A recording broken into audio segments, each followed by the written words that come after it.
This stream was recorded live on twitch.tv/MikeVersusStreaming. Join me on Monday nights around 5 p.m. Eastern Time. Hit record instead of just downloading the VOD afterwards, because this is always a better quality for upload. Alright.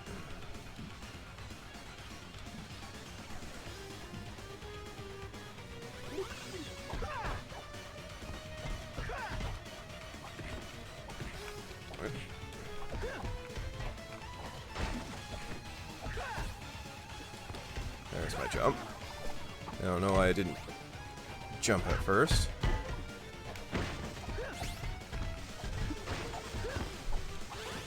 Alright. Alright.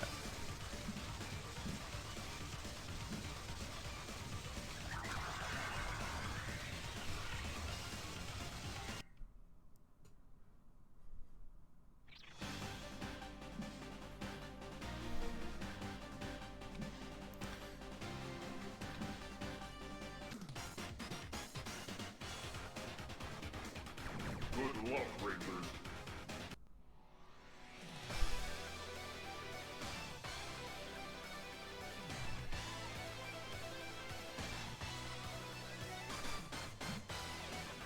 Let's see.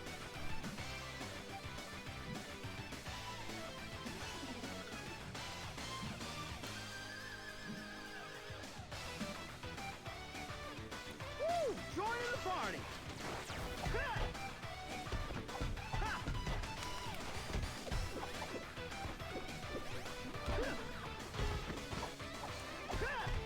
Yes.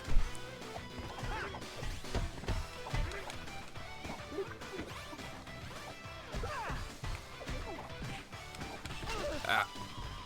I need some help over here!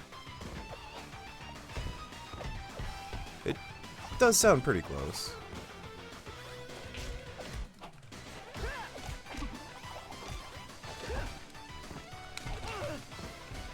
I need some help over here! Let me go.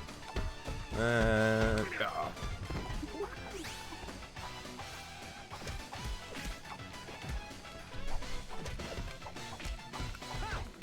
keep him blocking.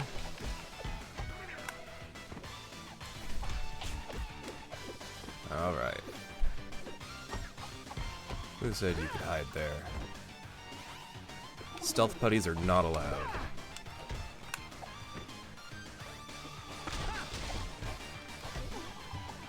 Alright.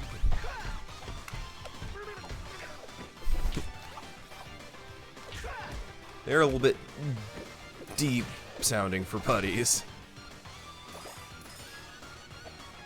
Yeah. I should have destroyed that rock stack more. There's probably something hidden there.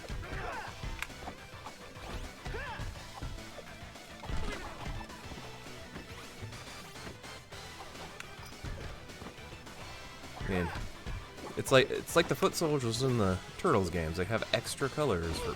Oh, I jumped right in that. Gotta add the extra colors just for the gamification of it, right? Hello. I have my chat only on one side. How we doing today?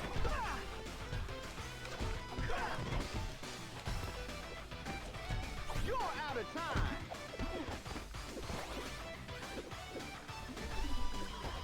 Yeah, it's been sitting in my library taunting me for a while, so I I need some help over here! thought it was finally time. Let me get out of the way of that. There's a dodge button I should be using.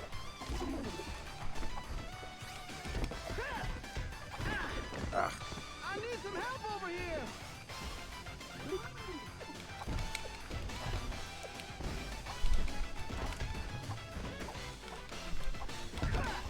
Dodging the rocks more than I am the putties here. Another one down! Go.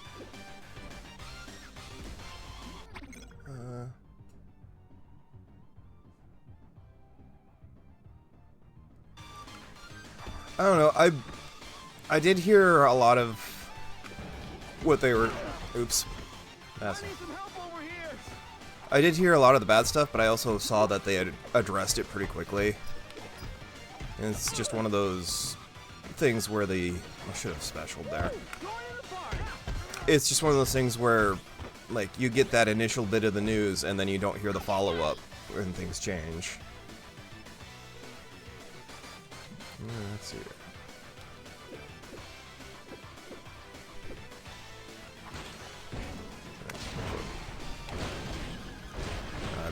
I need some help over here.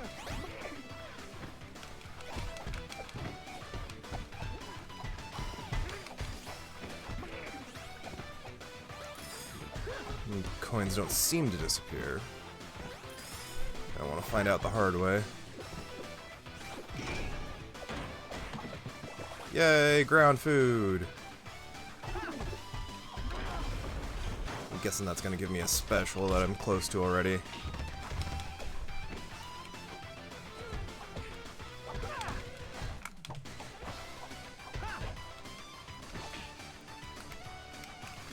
That's what I get for not doing the control tutorial. I'm thinking, I got this.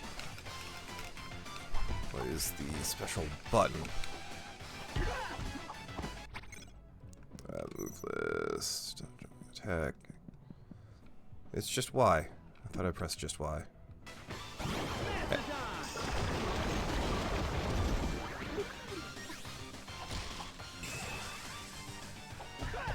That's not just a special.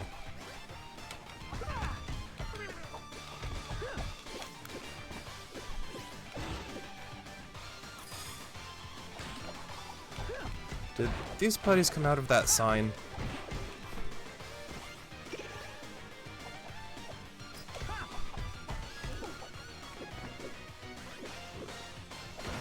Smash that.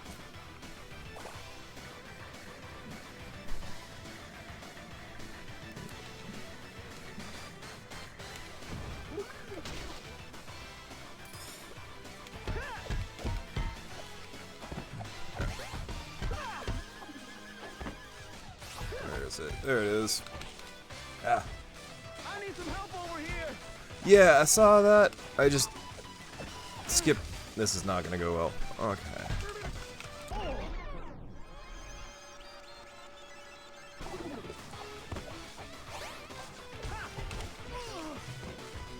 I need some help over here. They were in the show. They were just not. I'm not paying enough attention to the disruptor. They were in the show, they just weren't a different color. Get out of the way. Yeah, it was like... I forget if it was the one they needed, like, the sparkly armor for or not. But, yeah, it was one of those, like... We're only in a few episodes, but are... frequently used in games and peripheral media. There we go. They use them in the Idle game a bit. I think they're in the mobile fighting game as well as an unlockable. The drill putties I'm pretty sure are new though. Or lance putties or whatever they are supposed to be.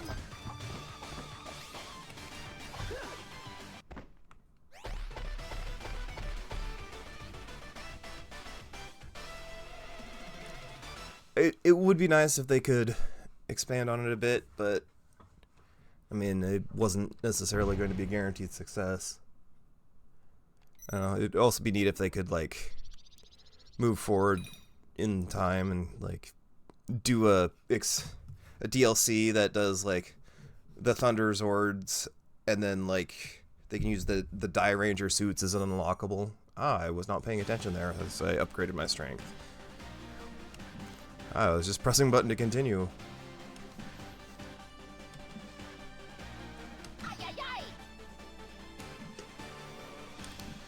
But, I mean, it's kind of just unfortunate fact that only the original is what gets all the attention.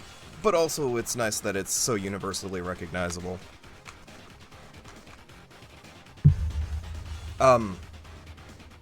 So, on Season 2 of Mighty Morphin, they get different Zords, and that's from a different Sentai series. And they used the suits a little bit in Super Mega Force. Yeah, but also, like, just a matter of space-time fracturing and alternate dimension stuff.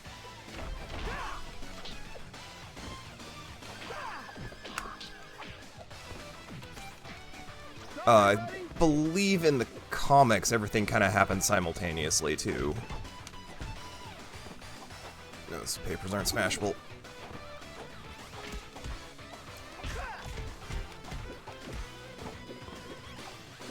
Okay. What's in the box? Coins.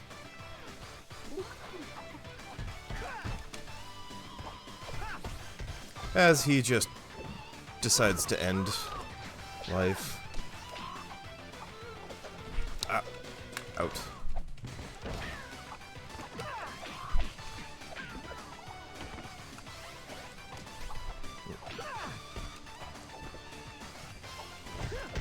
Yeah, no, it definitely kind of lose some of that universal appeal that you get with the original Mighty Morphin team. But, like, if they do want to get some tangential stuff going, they could... There is a lot they can still do with the Mighty Morphin team that they did with, like, in the comics and the alternate movie timelines and stuff. Ah, I thought I dodged through that. Like, go. I don't think I did that enough damage.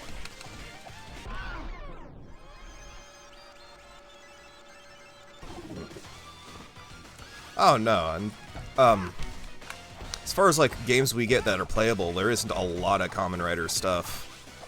I played on stream a while back. What was it? It's got double O's, not Forza, in 01, and I mean it feels like a generic PS2 action game, even though it's on the Switch and PS4. And I suppose the rights would be a pain if they wanted to try and go full, like, crossed over. I just wanted the soda. Ah, that was bad. If they wanted to go full, because not only do they in space have the crossover with Masked Rider, they also did Turtles when they did the live action Turtles stuff. And I want to say, no, yeah, the IDW comics did crossover for both series.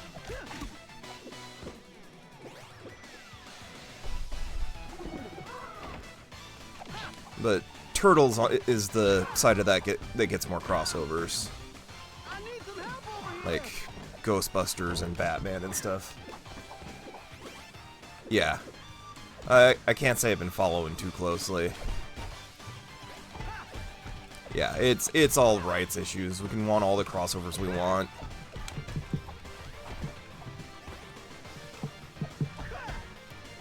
But at the same time, give it a few years and I'm sure somebody will mod one into the other game.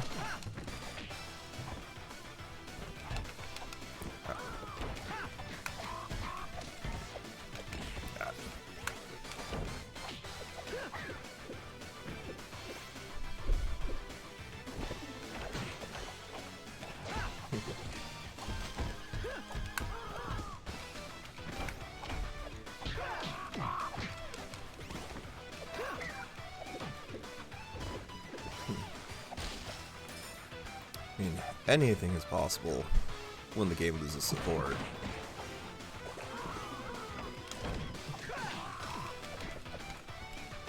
Heck, even before, I suppose.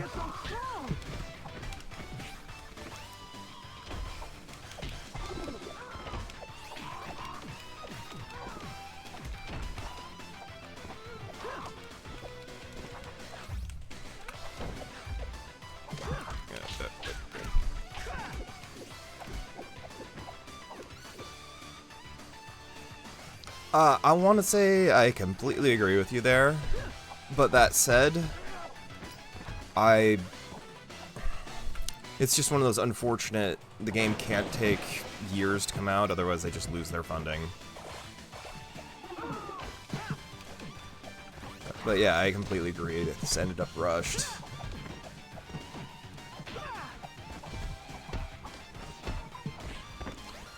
You know, the other side of the coin of patches being a thing. Excuse me.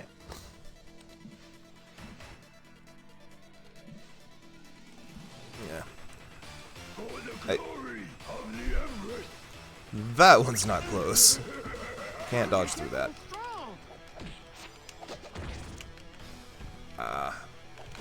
Come on, let me...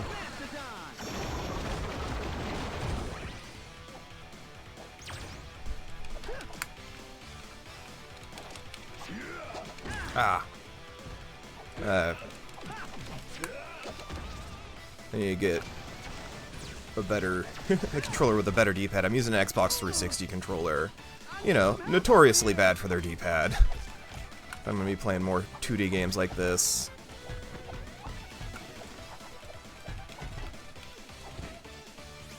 Maybe I should have saved that special.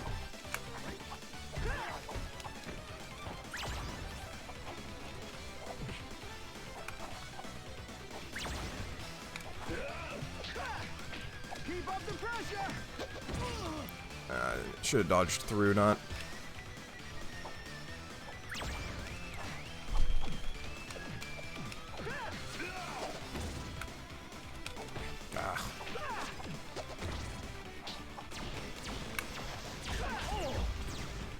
How did they get so strong?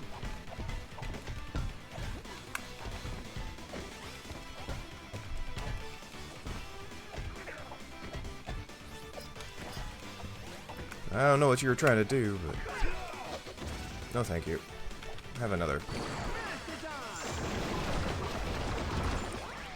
Yeah, like that. Yay! That's what I'm talking about. Yeah, I am kind of glad I waited to play it.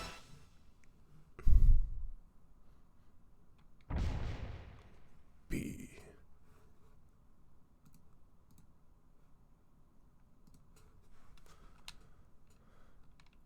Oh. So I get for adjusting things outside the window when the controller stops working.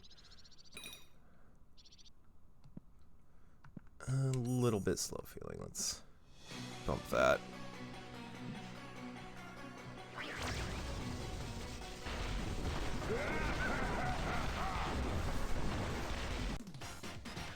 Good luck, Rangers.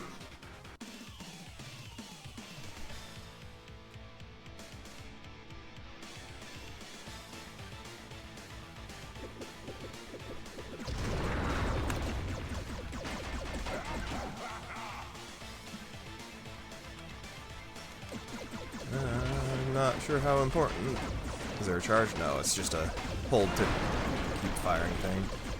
I can work with that. What are you?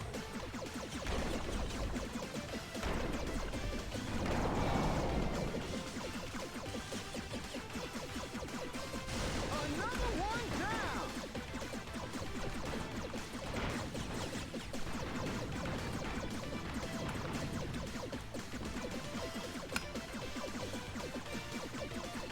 Heard that these sections do get kind of hectic later on if you're playing single player.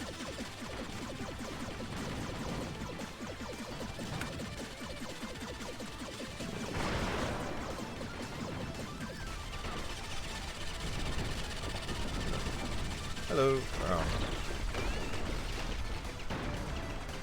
That is 100% a bot. Destroy everything. Yeah. Ah. Oh, thanks for joining me. I'm shooting my cover there.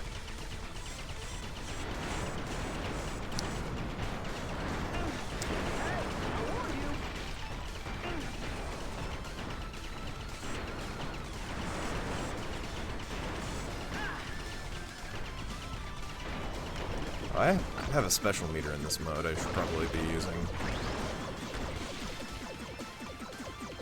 As I missed both of those.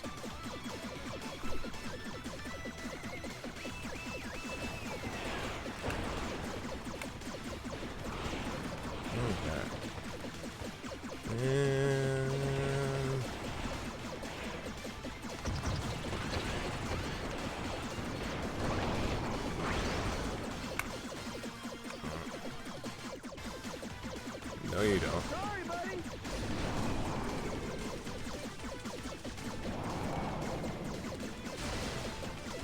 Don't know what you're gonna do when you lift that thing away, but I don't want to find out either.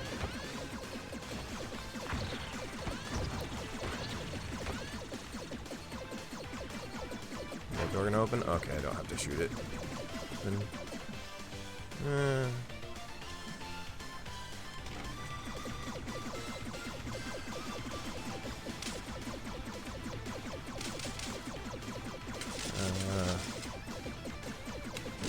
gonna do it like this? Nope, that didn't help.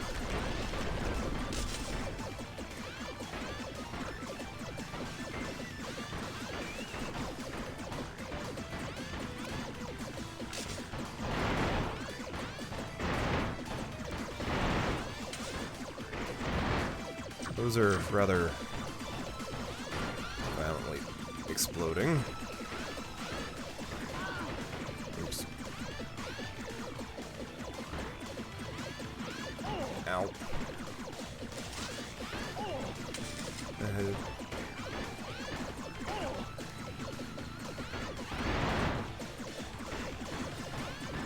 Fortunately, I'm almost... yeah. Hopefully I don't die here soon. I'm sure these levels don't have checkpoints.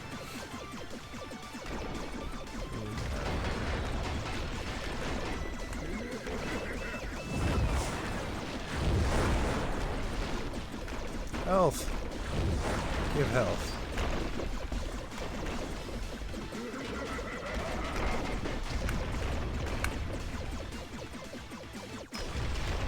Ow.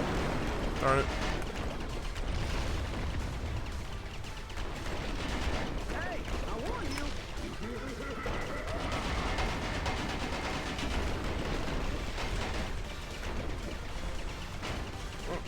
Nope, didn't get over there in time. Yeah, because I have like one hit left.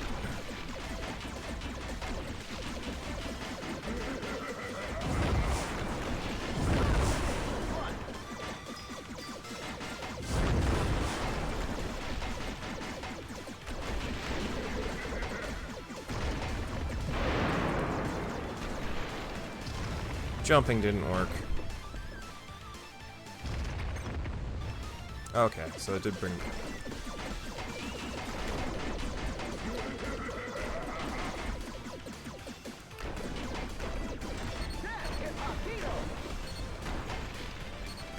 Okay, so we're lock-on shooting now.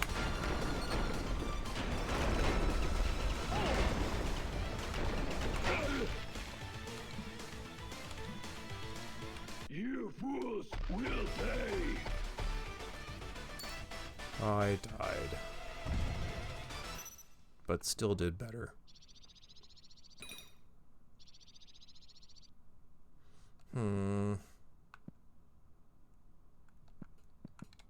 I'll hit harder again.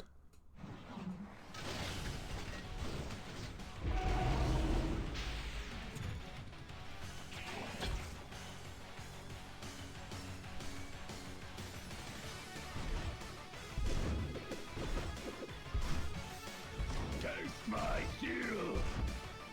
Here we go. Okay.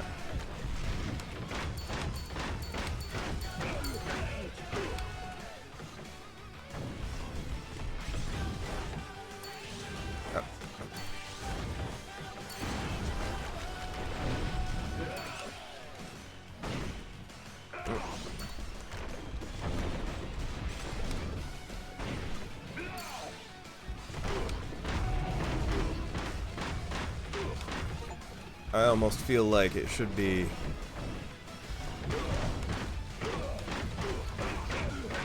like X and B. Well, if you're just gonna stand there.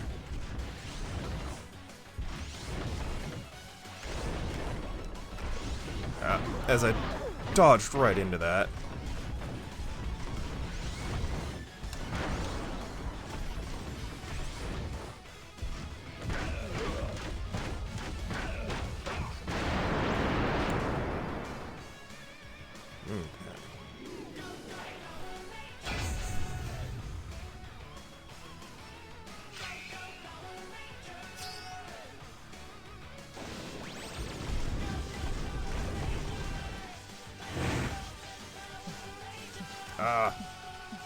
I don't know. Well, it worked. I don't Xbox controller with QTEs enough to know the difference between it and a Nintendo one, but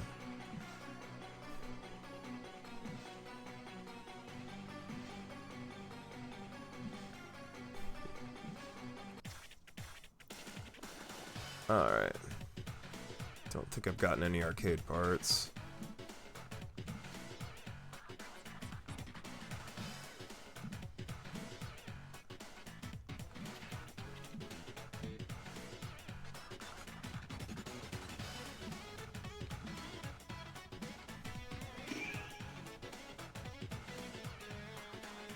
Swap to trainee. Okay. And then we just walk out. Yep, okay. Good luck, Rangers.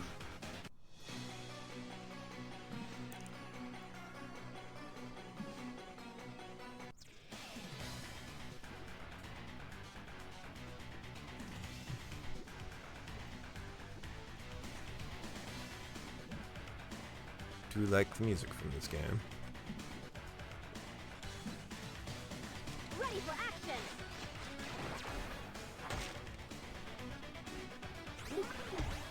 Okay. Oh, I did not handle this thing.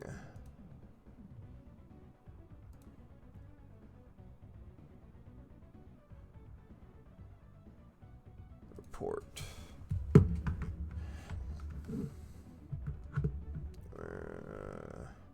Scam bots. Scam. Selling use. Okay. Submit. And block. Okay.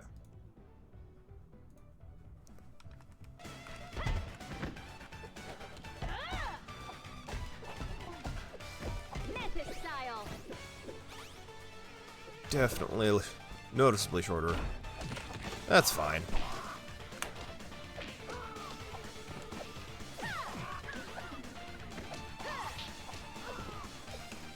Ah, oops. Whoa, what happened?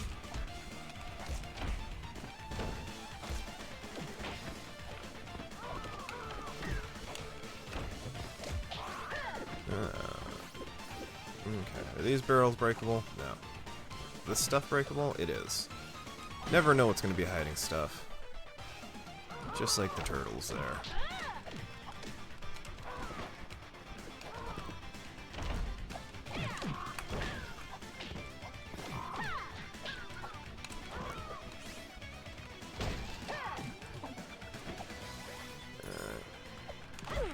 That. I could use a hand. Up. Anyways. Get out of this corner so they stop doing that.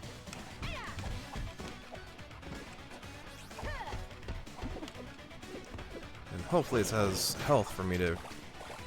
Yeah. Okay. No arcade parts there.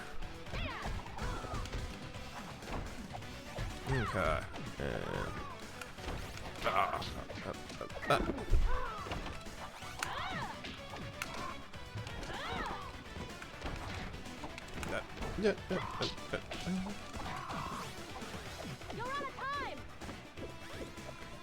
Blow up their bum box.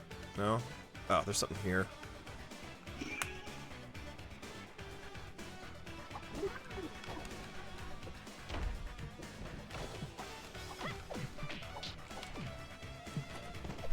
It just didn't quite have the vertical reach to get up there. I didn't dodge in time. Okay.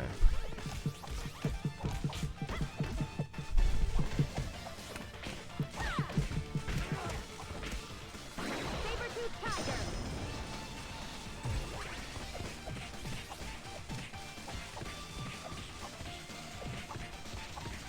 Am I gonna get it?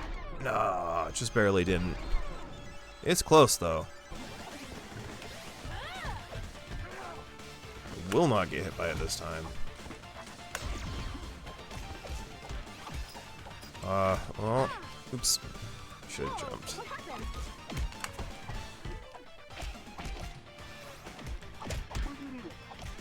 Okay. Rangers, can you hear me? Fusion.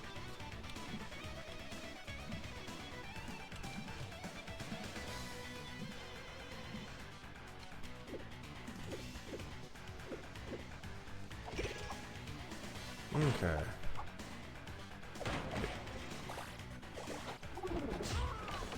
That's gonna come back, I think.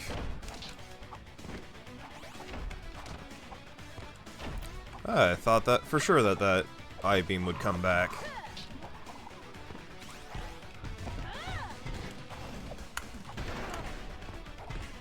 Saber-tooth tiger. Lose too much health fighting that normally. Okay. Good.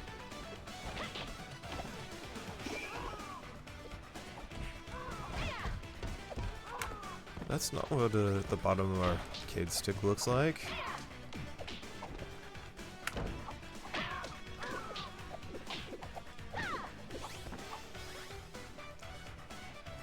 I mean, you could have just stayed there chilling.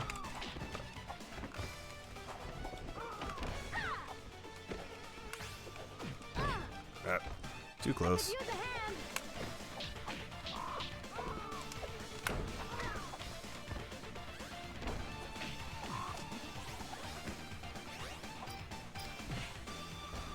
I could use a hand. There. Apparently they can charge the opposite direction. I thought he was just going to charge straight into the wall there.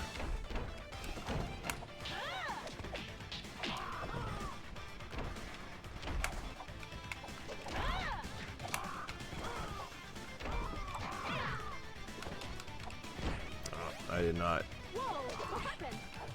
get vertically far enough away from that, like I was hoping. Ah, well.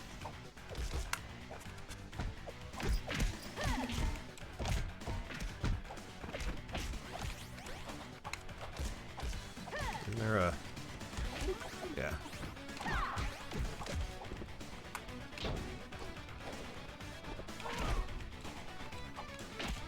More phenomenal.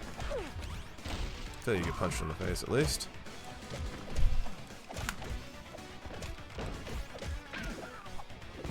Yeah, there's a lot of boxes right here.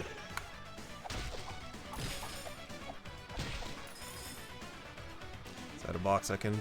Nope.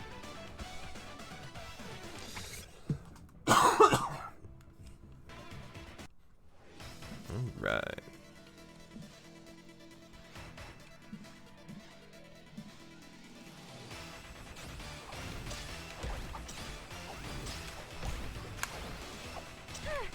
And then a... Whoa, what happened? Saber-tooth tiger. Oh, did not expect it to be that big of an impact.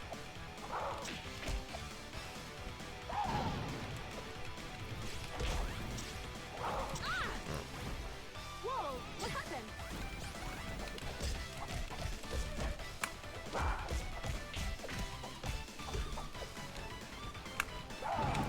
Yeah, I should not have followed that.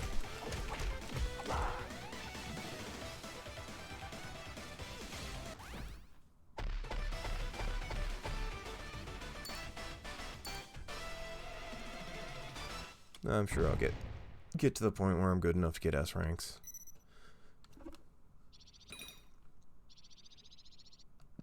Faster. Okay.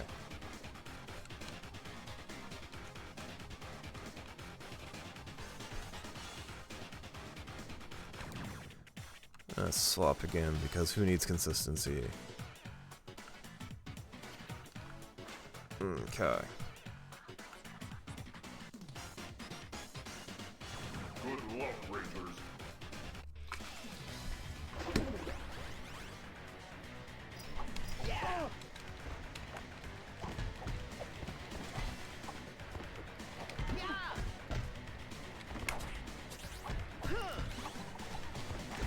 I have to say that is probably the furthest off so far. Not necessarily that it's bad, just not a sound-alike. Ah, come on. I could use some assistance. Throw it.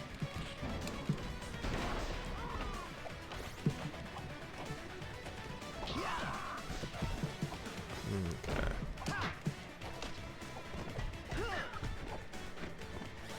Oh, yeah.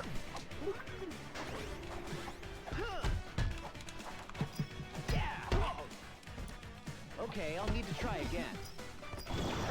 Just finish this one here. Get left open to attack, no biggie.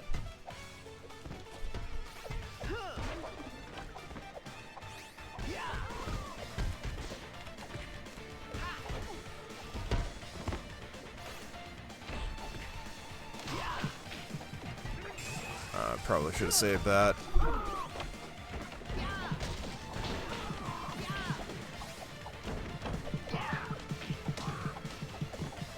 It's nice that you can't pick it up while you already have the power-up active.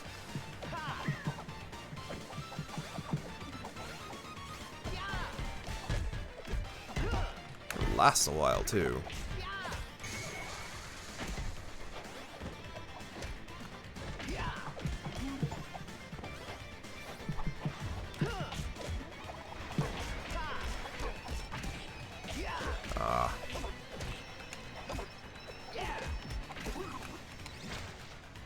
Okay.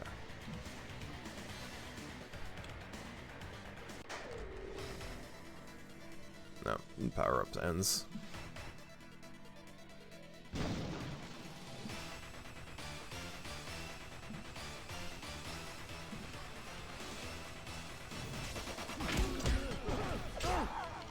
I'll need to try again. Oh, come on.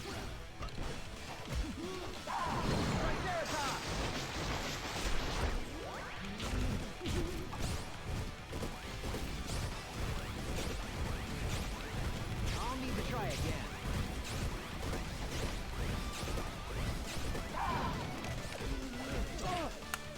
I'm gonna go down here in a minute.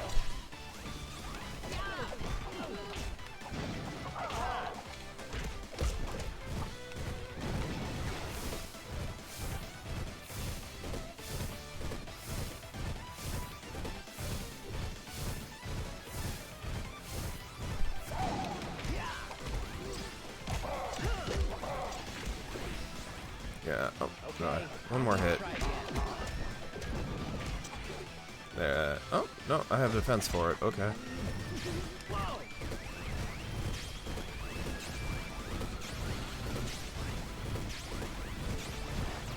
Initiating combat.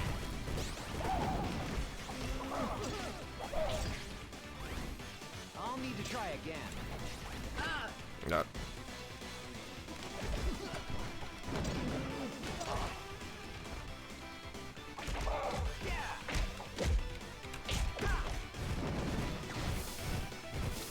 More jump rope.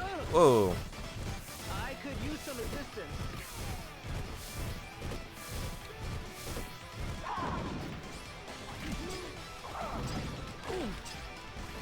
Okay, I'll need to try again.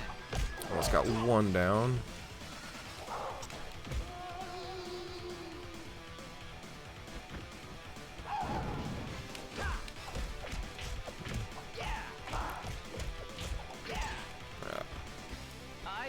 too aggressive there. Alright.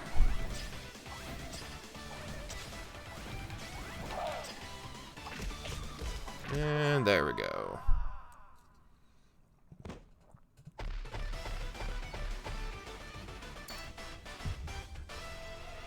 Alright. Hey, I got us rank. Yeah, it isn't. There's a lot of nice touches. It was obviously a passion project. I mean, I'm not doing it professionally yet.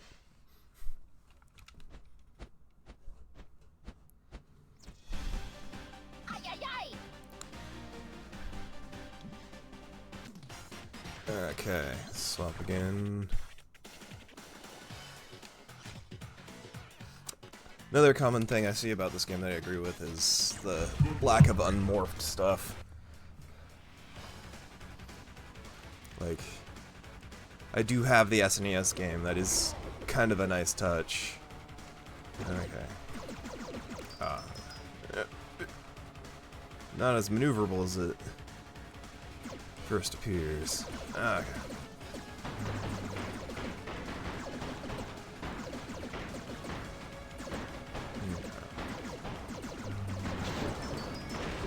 As I just wanton blow up cars. Okay.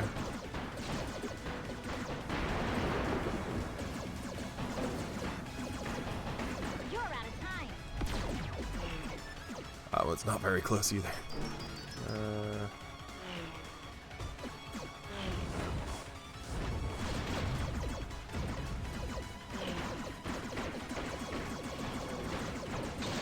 It's closer.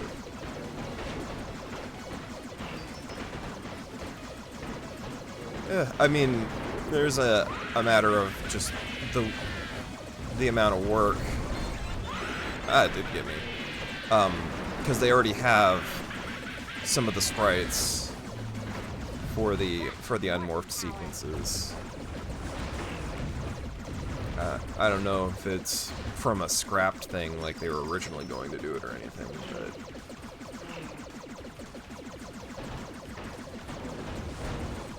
I don't know. They weren't sure if they were going to get a physical release for a long time, so who knows what DLC plans they end up with now that they've gotten the physical release. You're phenomenal.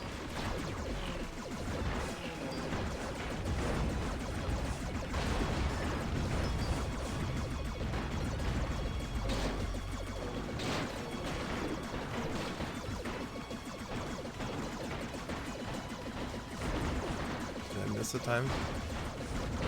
Miss the time cursor.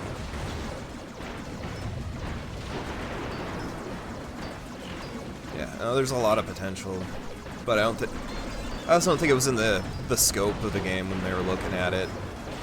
Like, yeah, we can wand all the Rangers we want. Unfortunately, probably weren't thinking that direction when they made it. It's just a shame that so few of the games leading up to this, and then as far as Power Rangers related stuff, was kind of lame. Like, can't say I've played it, but like the Lightspeed Rescue game was. Am I taking much damage? I'm just gonna blow it all up, or not. The Lightspeed Rescue game looks like it was pretty bad. Had the Game Boy version of the movie game, and that was very, very mid.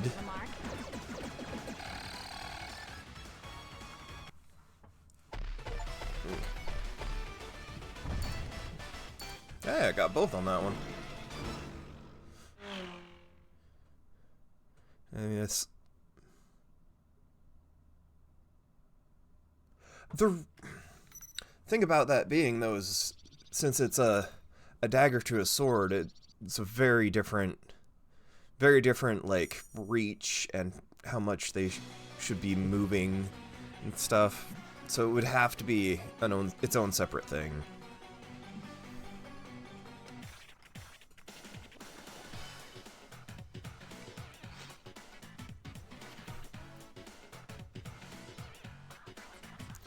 Oh yeah. It's one of the best things to do, right? True. Good luck. And only really dabbled in programming back in high school. So I by no means have any kind of realistic knowledge of what kind of work that would take. It's morphin' time! But I know that there's going to be some passion project out there at some point that somebody either makes a knockoff of this game or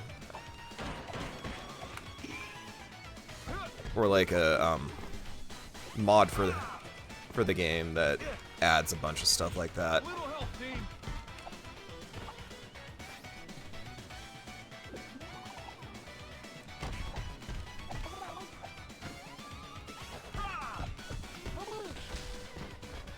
Little help, team! I'm not doing great here.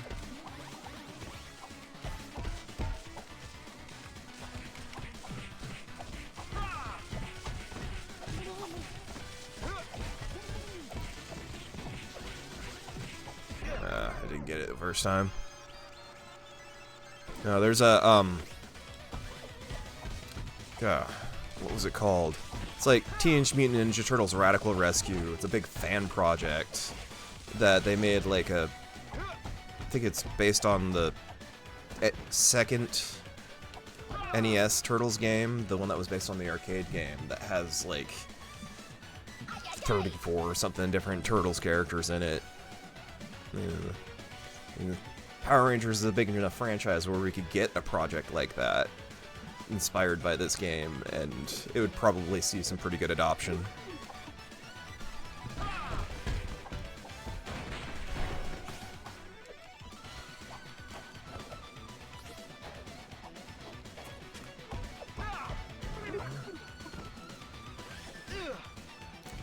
I mean, it's all based, as far as like how in-depth the mods are all based on how much effort and how pliable the game itself is.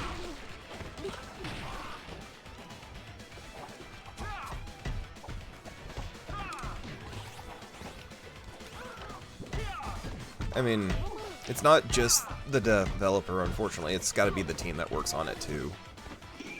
Like the... Are you coming down or no? I'm just gonna stand up there. Ah, I got hit by it. And then I'm gonna get knocked down again. And unfortunately, with how game developers are like interchangeable these days, it's hard to say if you can count on an individual company because of how quickly they have a turnover.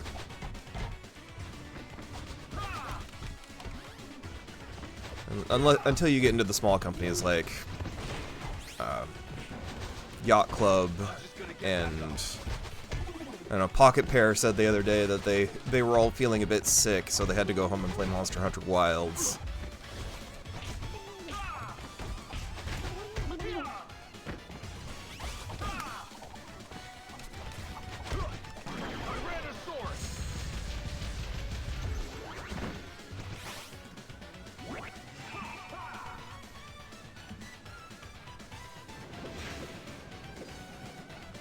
Okay.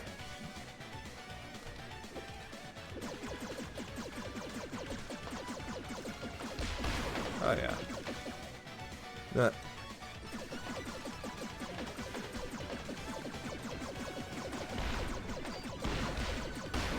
Come on.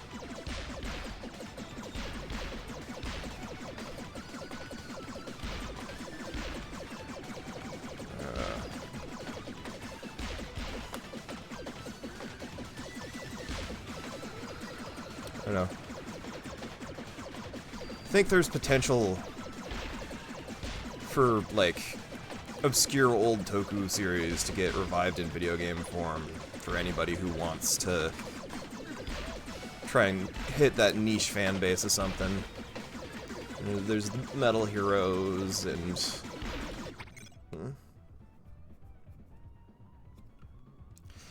I don't know if it'd be AAA, and I think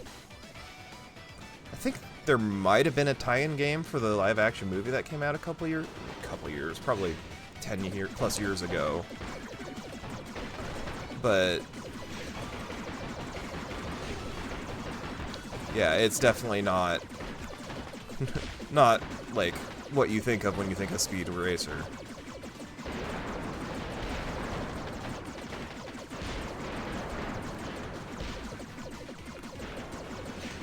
There.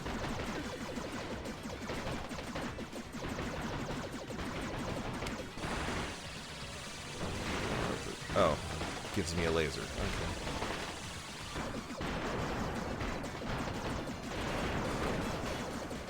Something. I can't say I've looked into it, but it very well could exist too, because there's all sorts of games that we did not get in the States, especially in that kind of an area. You look at like the SNES library and stuff. Like there was a Car Ranger game that we didn't get in the States at all. That would have been a tie-in for Turbo. But that's not something we're gonna probably ever see stateside, even if they do like a collection or something.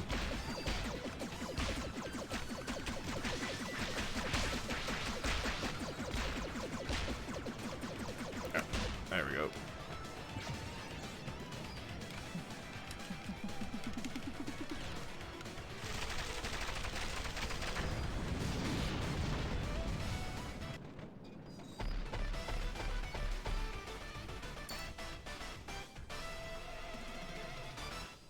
Only 2 of the secrets. I saw that, and as I was scrolling on AliExpress the other day, just like, because it's something I do ever so often, there's actually a recolor of the Pink Ranger one that was the Ranger Slayer with the spring-loaded morphing action. That seems like it could have been pretty neat, and, like, underutilized as far as like some of the more comic-centric characters. But the comics are very niche in and of themselves.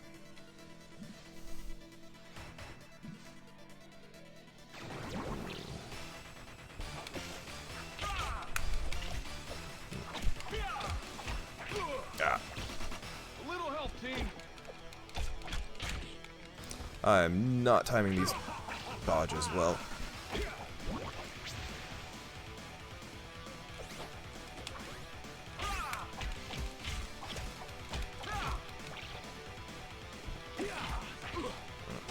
I'm just gonna get back up.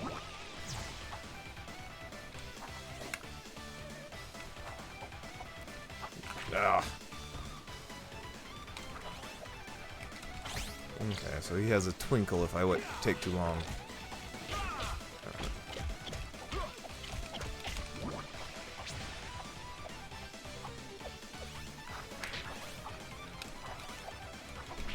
No, he doesn't.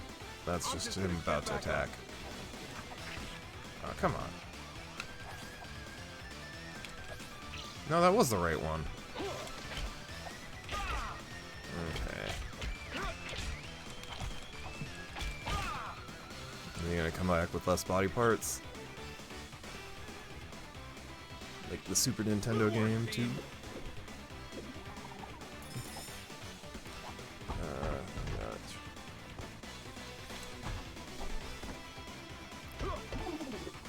Oh yeah. The single and double A game space is doing real well right now. It's a good time. It's just unfortunately AAA is getting a bit bloated.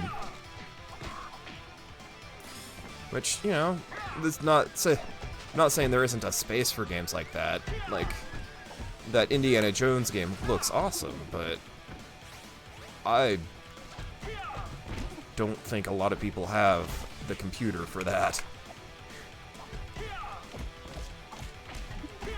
Not to mention just like the time investment in some of those games. Is this just not destroyable? It's not. Okay.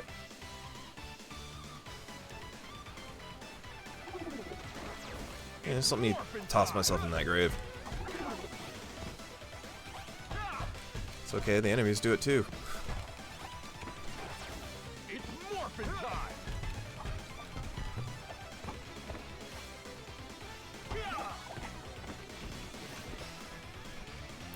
I actually never played those games, but when I was getting a PS3 to use to fix my old one, it came with a bunch of games, and I actually got the first 3 of those games. So those are actually on my to-play list here in the near future. Debating whether or not I want to do that on stream. I do have a capture card to be able to do that.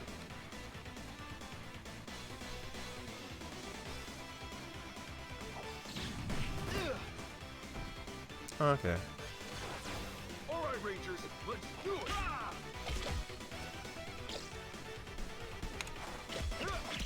Yeah. I think the Vita one isn't that expensive, so shouldn't be that hard to play through all of them. I'm just gonna get back up. Yeah. Maybe I'll start that next week, or if I play this next week, I'll start it the week after.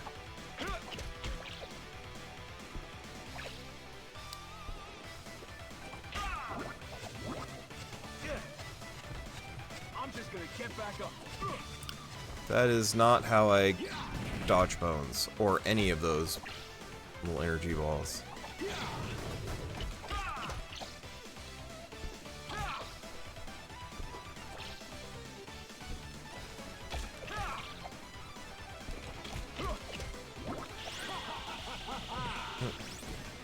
I'm just gonna get back up. Yeah, I think I got the newer ones on some point, like a Humble Bundle or something. But yeah, no, I remember like renting Get back up. Tomb Raider 1 and Tomb Raider 2 and staying at a friend's house overnight and just swapping the controller back and forth and playing it and like not sleeping for the whole weekend.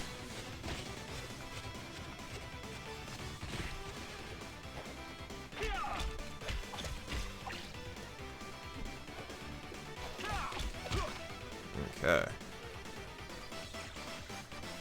Am I gonna have to pursue him more, or is he gonna come back here? Good work, team. No, like, PS1 era, I'm kind of an old guy sometimes. When you look at certain aspects. No, junior high and high school was PS1 era and PS2 era for me, so... Yeah, no, it would be... My friend got a PS1 for Christmas, and we'd rent a game at the corner store and just play it without sleep until Sunday night, and then go home and be like dead to the world. It sucked as like if it was a longer game, like say Valkyrie Profile or something, it was difficult to get through it because you had to make sure that the one copy of the rental store, because it wasn't like a Blockbuster or anything, it was just a little corner rental store, and they only had one copy of any given game. And you didn't always have it there next week, somebody else would want to rent it.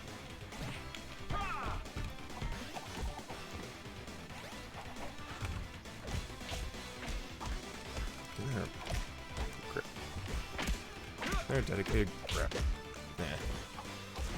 I get through without it. Little help, team. Okay.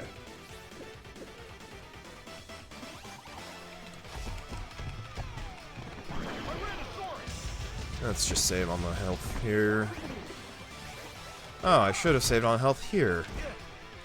Little help, team.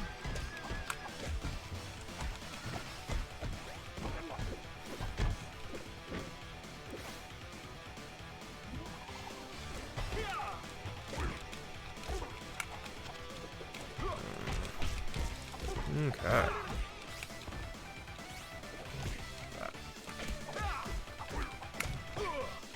Not getting that dodge timing right to swap sides.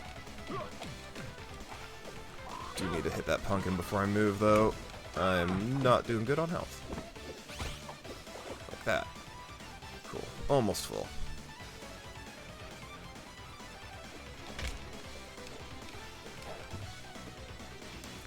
mean, if you're just gonna run into the wall like that.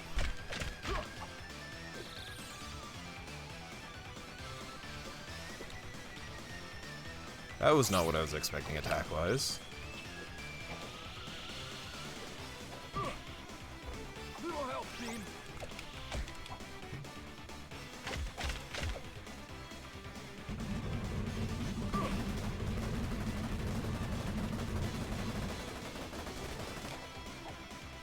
Okay. What's he doing now? He's hitting me, that's what he's doing.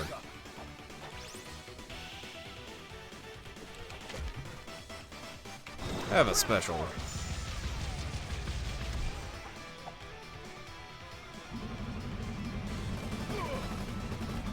I'm just gonna get back up.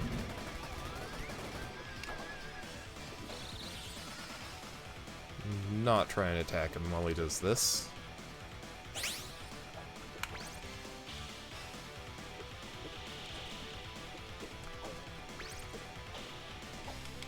There we go.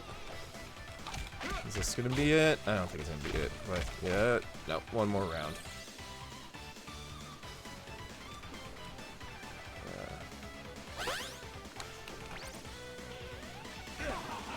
I'm just gonna get back up. Unfortunately, I think Killzone just as a franchise kind of petered out.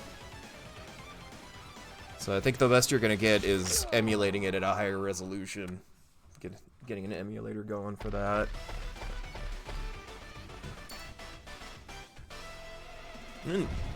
Isn't Titanfall though? Isn't that like in a rights kind of a gray zone? Because didn't the company get bought up, but their franchises were distributed differently?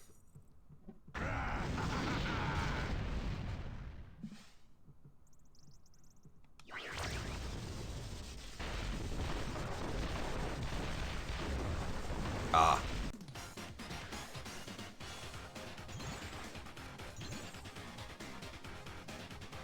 Good luck, Rangers.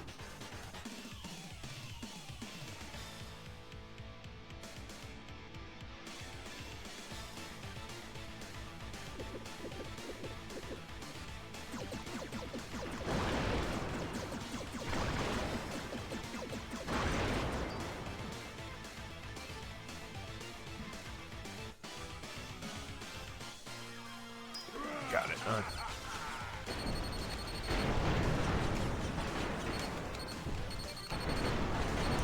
The explosions are making it difficult to see where I am and what I'm doing.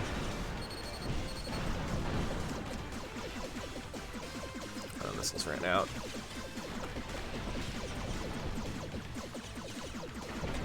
I didn't really get into Apex, mostly because I didn't have anybody to play with at the time. We tried. I didn't get over there in time. It just didn't feel right. I have, however, since then picked up Fortnite. So it might be time to try it again.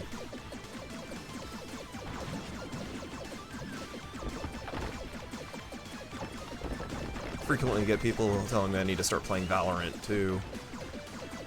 But just too many games, not enough time, you know? I didn't get any of the power-ups.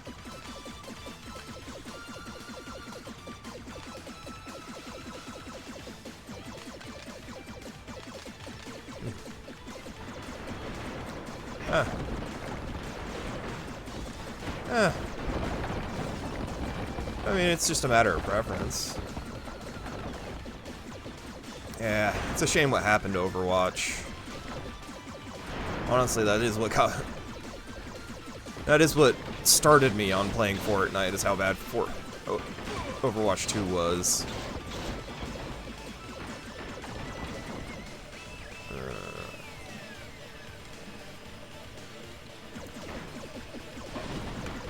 I might... okay.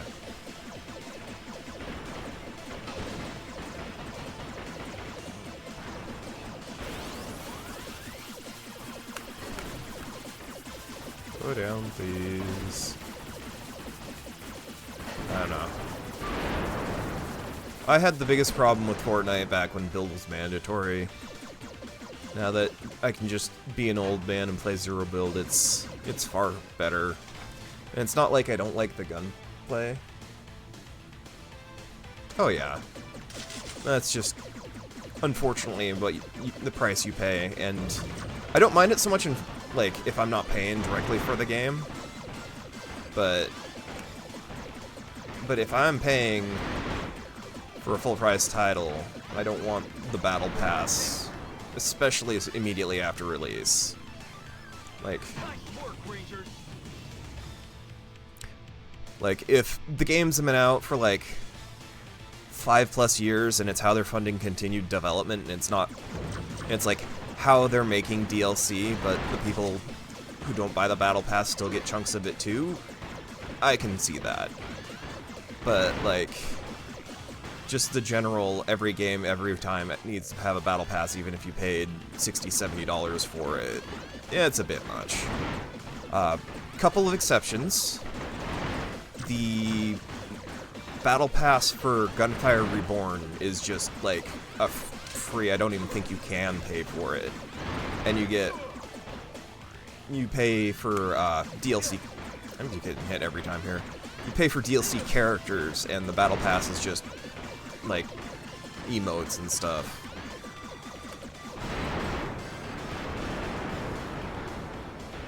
So, I mean, they're not terrible as far as, like, distributing seasonal content goes, but it shouldn't be as mandatory as it is.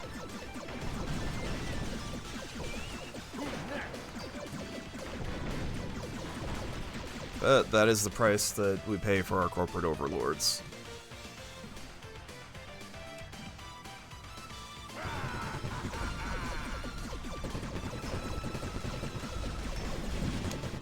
About...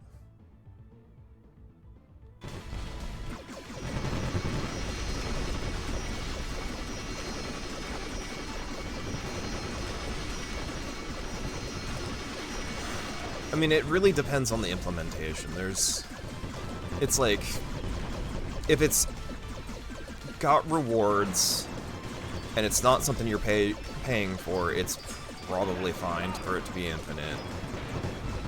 But, if you're paying for it, it's gonna... Sorry, I'm splitting my focus here, forming opinions. I missed the shield.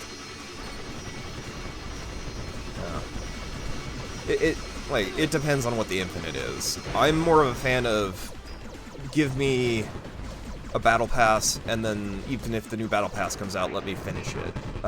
Halo Infinite does that.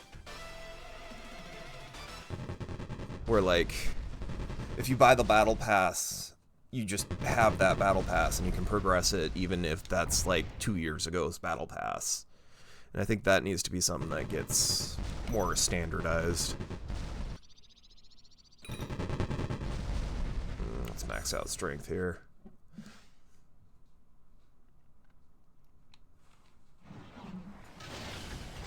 But...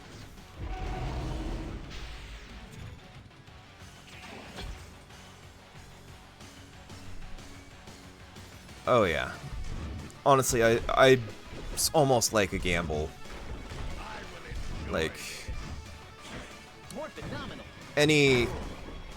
it's any game that you pay for that is a free-to-play game or something that is fully server-centric, it's a gamble.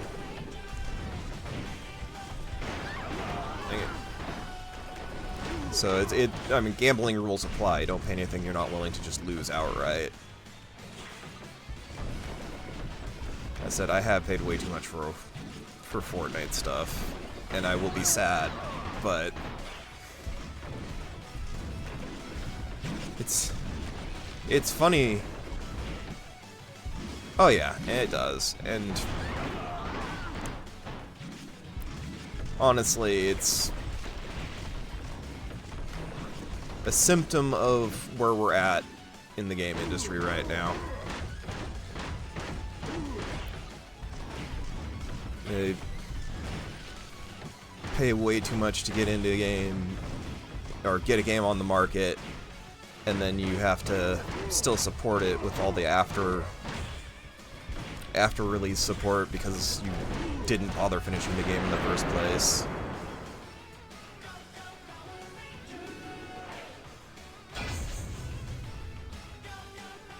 Yeah.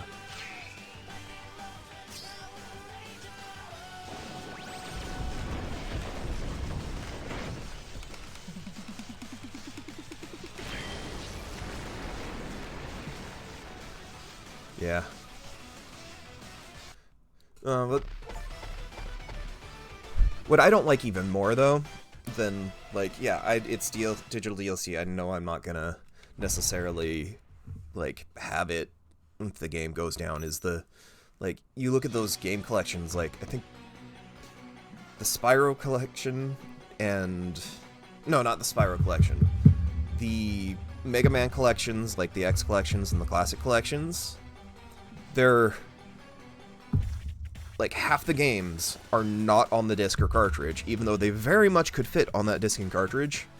But because they want you to buy it first and not buy it used, they put, like, 1 or 2 of the games as a download code. And even if it's you were the original purchaser, you still cannot redeem that code, like, 5 years down the line or something if the store goes down. But they're still gonna fully charge you for piracy if they can get away with it. If you go out and... I just keep going like this. If you go out and download it illegally after the fact, like 10, 15 years later.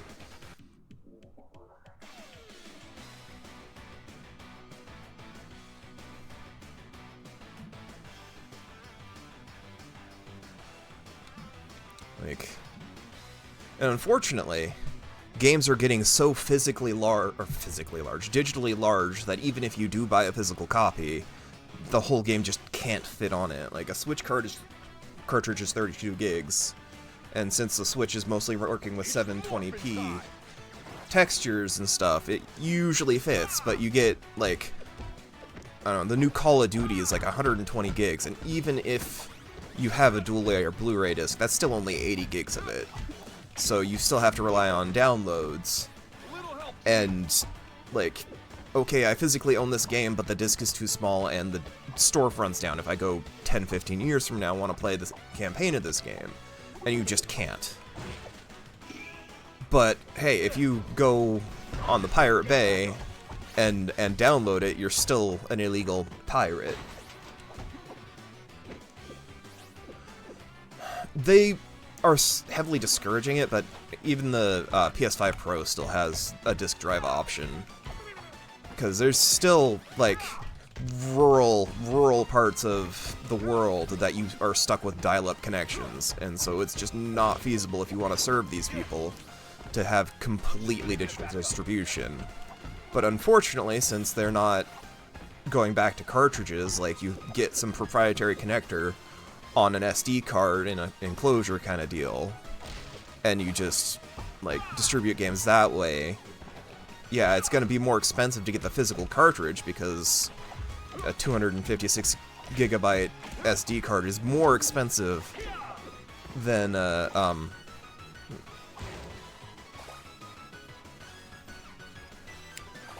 Okay, so I don't have a PS5 yet, but oh yeah, no, by all means, especially if you physically have the disc. Like, I just got done last week ripping all my PS1 and PS2 games, and I have them ready. I'm going to load up on a backwards compatible PS3.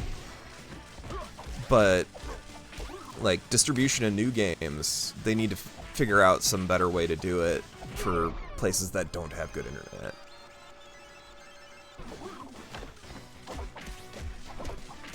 Because I don't think people want to buy 2, 3, 4 Blu-ray games. I should just special here. Not quite enough damage. Okay, I did get it. But no, I am all for emulating it. I mean, I am one of the... Yeah, especially since you could go out and buy half those games for like $4 or $5 a piece and skip all the ones you don't want. I'm gonna tell you right now, PS1 emulation has been stable since the PS1 has been a modern system. Like, you could put the emulator on a floppy disk, take it to your high school computer lab, and put the disc in the drive and play it. There's no reason that you can't emulate PS1 games.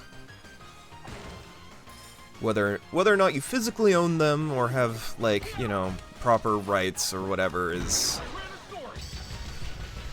whether or not you feel it's a moral gray area, whether or not you own it. That's, like, entirely up to you. But, like, I don't think that mandating that you own and maintain a console from 20 plus years ago, or heck, even 10 plus years ago, is reasonable.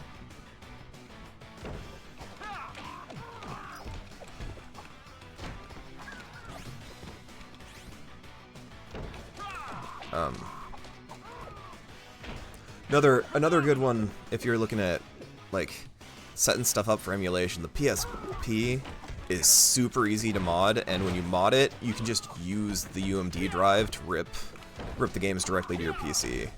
And it doesn't take a lot of horsepower to run those games either. And they're certainly not easily available online if you just do a quick Google search. Although Nintendo is doing a lot to make that be less a thing, unfortunately.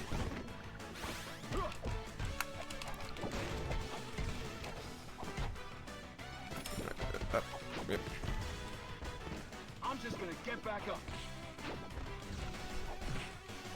Well, it's not even the people are doing it directly too. It's like people are trying to not be the next website. Oh, that is actually a completely different thing too, because that's... I'm sorry, but writing something that you capture is not novel enough to justify a patent. The ball throwing mechanics, fine. So that's more a matter of picking your battles, but like capturing things and writing them around is way too generic and not something. Oh yeah, no, it is 100% a threat to the Pokemon brand.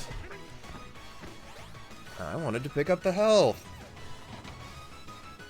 And they don't want Pocket Pair to become a competitor, so they're trying to squish them while they're early.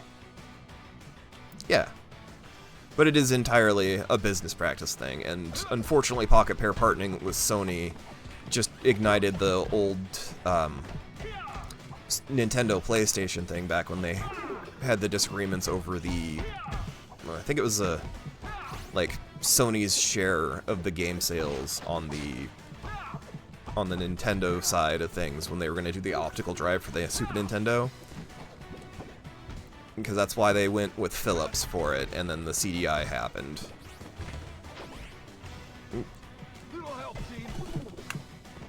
But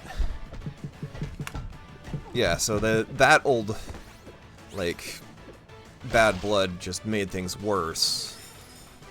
So now I am inside this couch.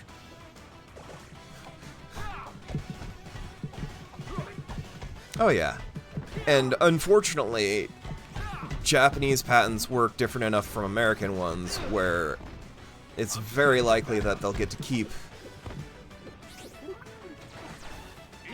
It's very likely that they'll win in Japan, but not in the US, even though they really shouldn't win in either location with what they're getting after. Because, like, Square could just turn around and sue them right back, because they were doing the monster capture mechanics and all that stuff before Nintendo was.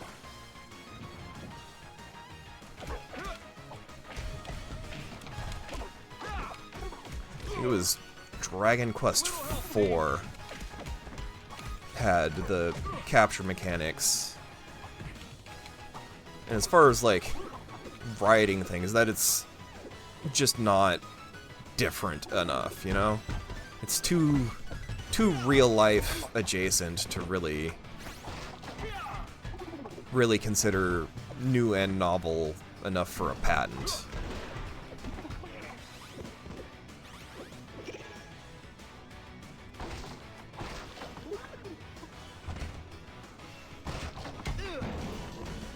I'm just gonna get back up.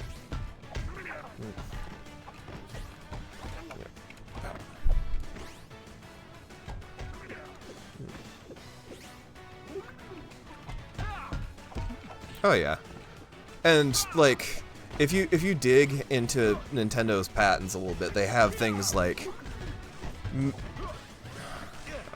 what was it? I'm just gonna get back up. It comes down to like they have the patent on touchscreen controls. Like touching a display to interact with it kind of deal. They have that patent in Japan.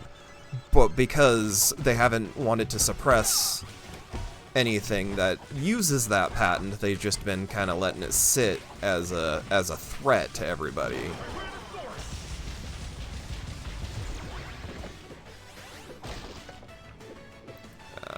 There we go. Suppose I could have used this.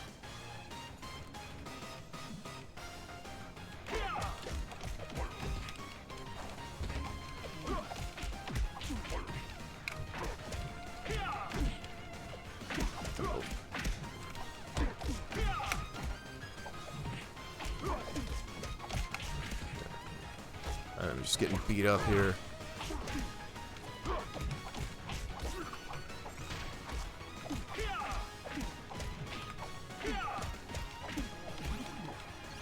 Okay.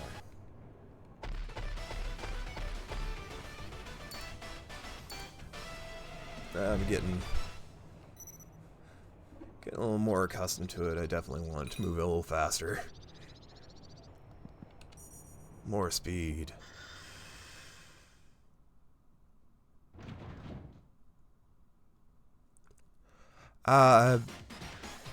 Not one I own, at least not yet. Although I was looking at, I think River City Girls was supposed to be a lot of fun too. All right, Rangers, let's do it. And then I never did end up playing Scott Pilgrim vs. the World. I'm just gonna I get had a back friend who had it on the PS3 back when it was first released, but I didn't end up playing with it. Yeah. I don't remember if I picked it up when it was on Humble Bundle a little while ago. I have way too many games from Humble Bundles in my library.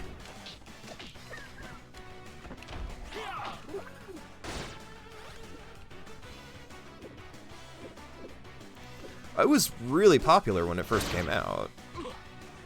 I should have double jumped. Keep forgetting I have a double jump.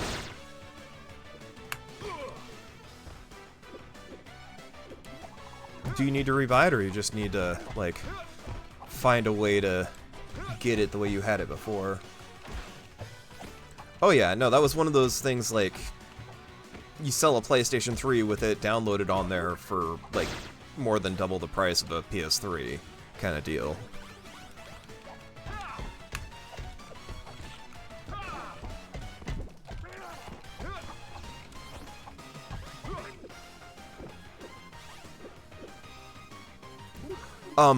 The PS3 is still, it's horribly broken, but you can still download stuff on your PS3 if you have a valid PS3 account. Definitely look at recovering it before you go out and buy it again. Because if you can get it on the PS3, then you can just, like, play it on your PS3 and not worry about it too much. Well, I won't tell anyone if you decide to go sail the high seas to acquire it. You bought it once, I think you should still have access to it.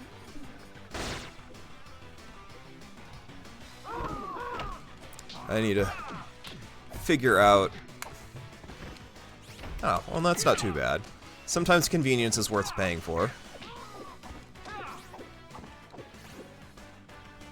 Although, on that note, I don't think it's on GOG, but I would definitely look at buying things on GOG as often as possible over Steam, because you can just download the installer, and as long as you can keep it, you still own it, even if GOG disappears.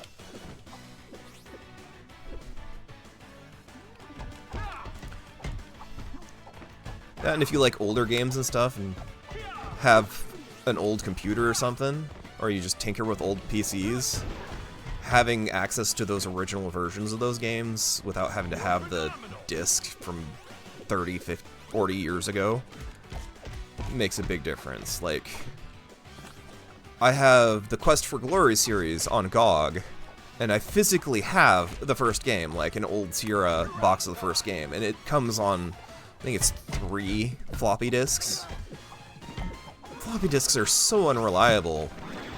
Like, those discs are from the, like, mid-90s, I think?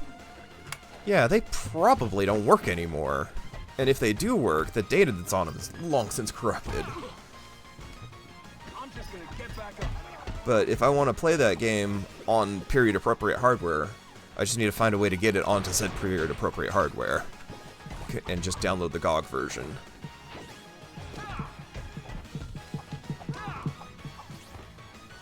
Yeah, I did when I was younger, and I've learned that it's usually regrettable. When you get a little older, and you're like, I want to play that game again. Whatever happened to it? Oh right, I traded it in. I mean, if you don't have space, that's an entirely different thing, but I do have space for such things.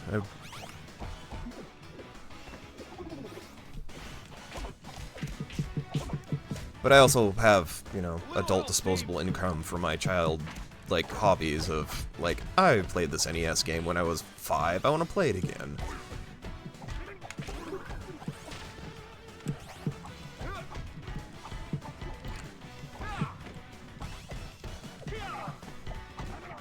Oh, that sucks. Do you still have the games for it? Because, I mean, fortunately, DSs aren't super rare and hard to come by. Granted, even 10 years ago, they were like 10, 15 bucks, and now they're like 80 to 100 depending on the condition. A little help, team.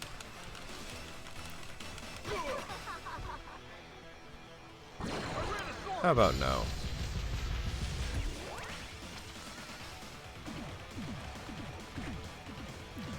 Apparently being above that fireball is not okay.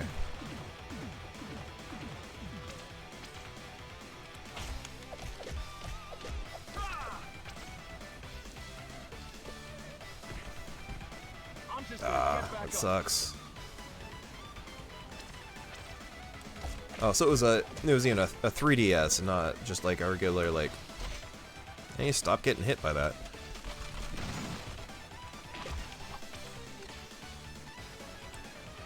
I walked into that. Ah.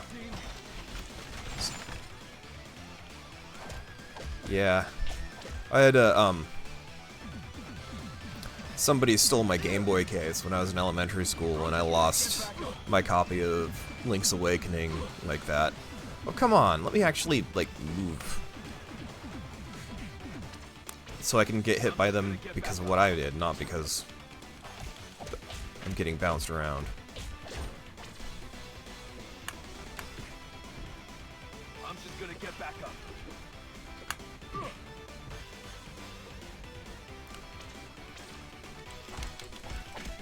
Apparently I need to play more aggressively with her.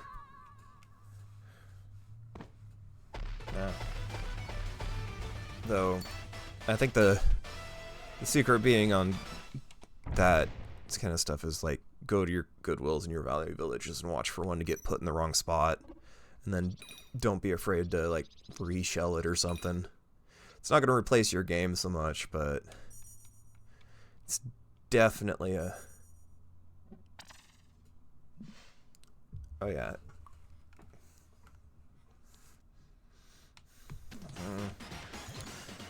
Unfortunately, when we're young, we do. We don't keep track of stuff as well as we do when we're a little older. We have to pay for it ourselves.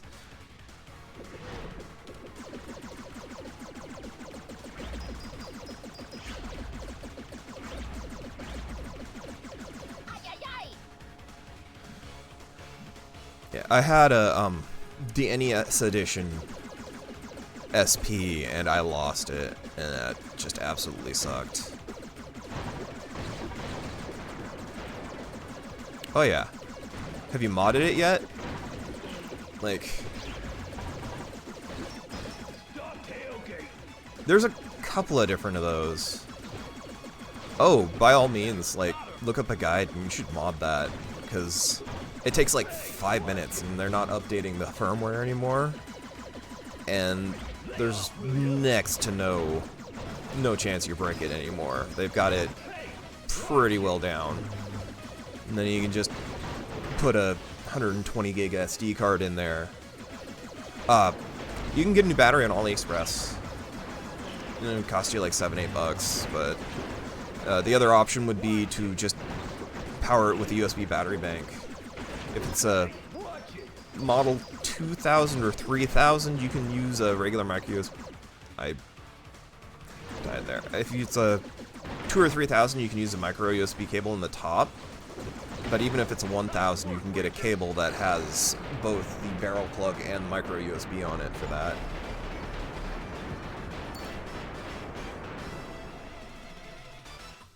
But if you're just using it to, say, download the ISOs for the games you have, and you can play them on like a Steam Deck or something, that's also an option.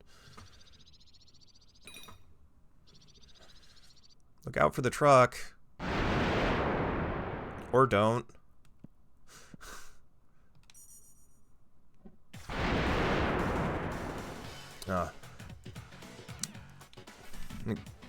Crisis Core looks really good when you emulated it like a little more than double resolution. Oh, it's a little harder, especially which version of Game Gear it is. Tommy's here, but I can't talk to him or anything. Yeah, I've was trying to get into modding Game Boy Colors for a while, and I kind of stopped halfway through. I have the Midnight Purple, not the Atomic Purple, that they released in Japan as a Toys R Us exclusive. It looks really cool. The translucent like the Atomic Purple, but it's a darker purple. And it's kind of got, like, a sparkle in it. Like, they put glitter in the plastic or something.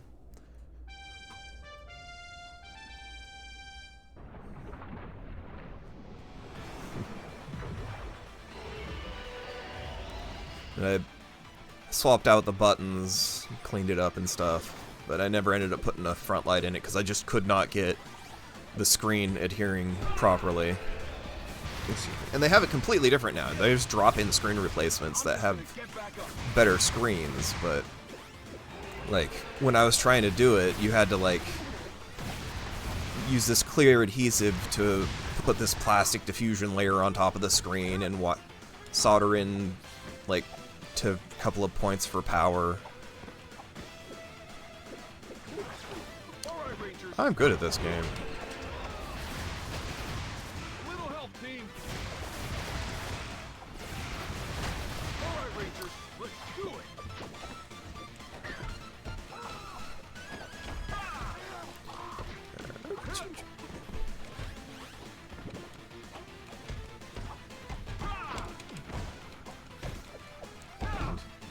Bit off for kicking him off the edge.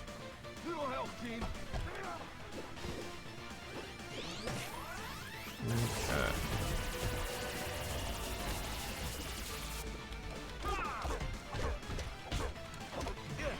I did not get far enough on the other side of him.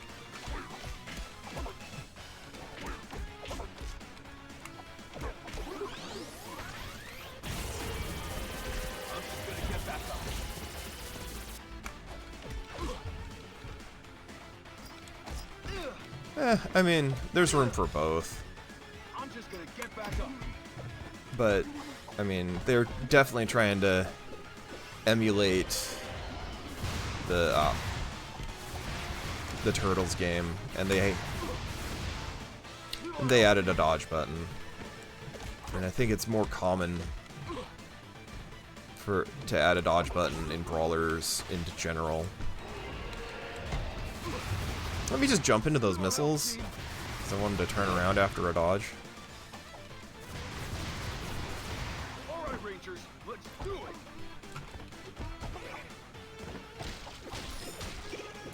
None of this is health. Is this health? No, none of that is health. I should be fine.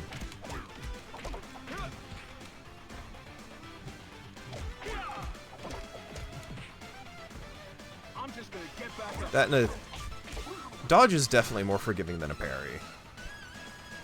Like, it's yeah.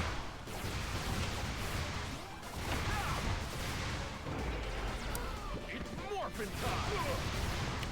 I'm just gonna get hit by everything here. Don't mind me.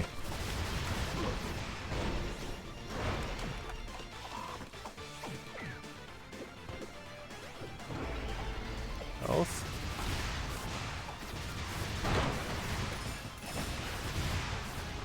Yes, there's health there, but I'm gonna get hit by missiles instead of picking it up.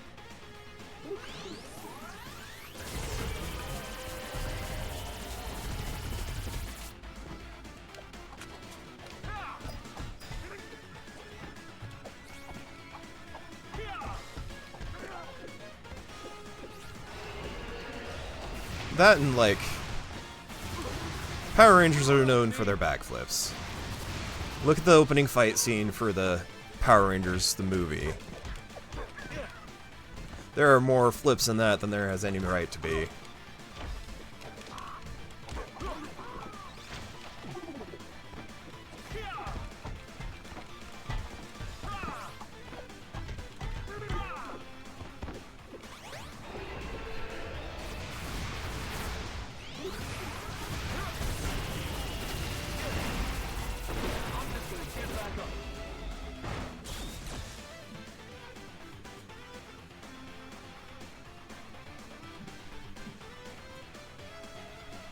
Who's next? I mean, All right, Rangers, let's do it. there's a lot of good brawlers coming out right now. I like that it's making a comeback. Now if we can get the Golden Axe, that was yeah. It's in this box. More coins.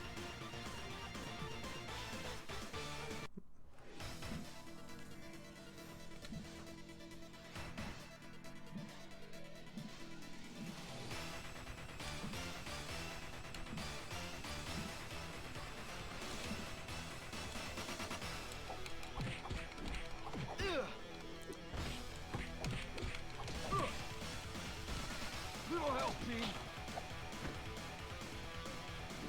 Yeah, there's a I think it's the actual third Golden Axe game was stuck in the arcade. I'm just gonna get back Come on. Okay, can I not get...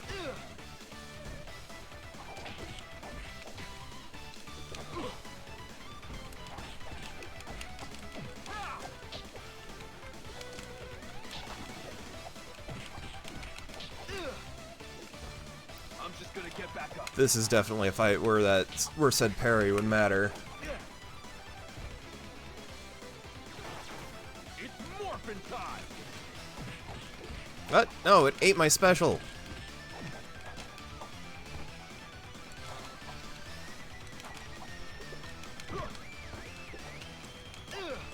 Little help, team.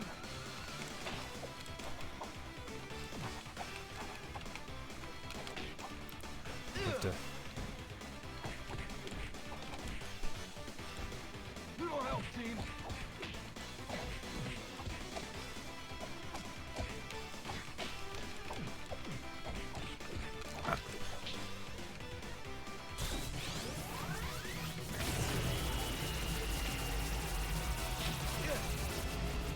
Little help, team.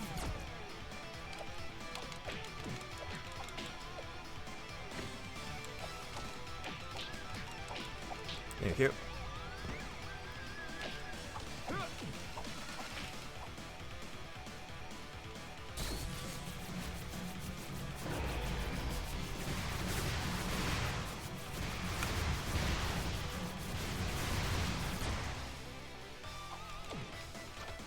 I'm just gonna get back up.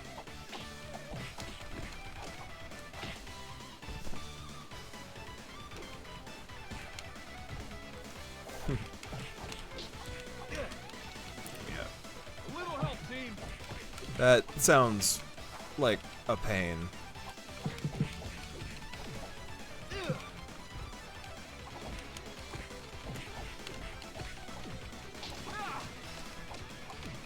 Come on. It's morphin' time. A little help, team.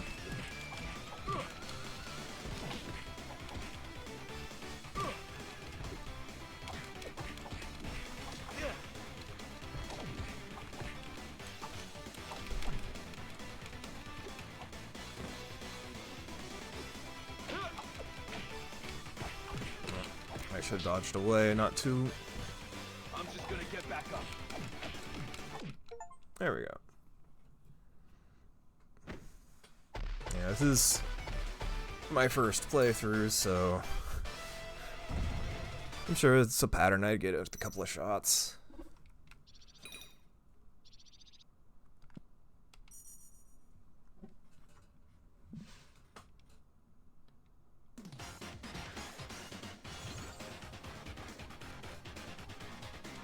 Good luck, Rangers.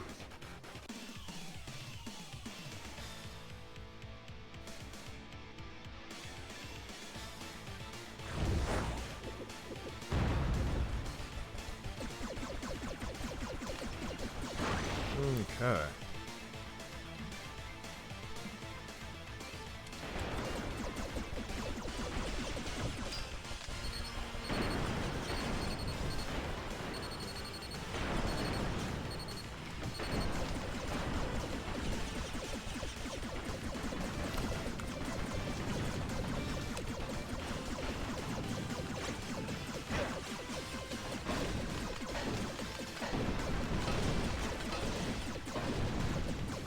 Yay.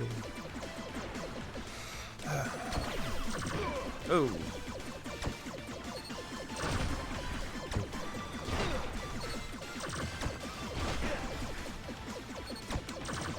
Yeah, I heard that it just makes it easier because you don't have to worry about the ground nearly so much.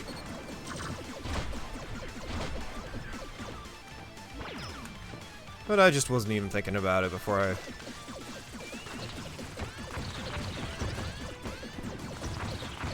I also need to remember that I can just hold the button down and it auto fires, and I'm not trying to rapid fire with button press like I would be in a Raiden game or something.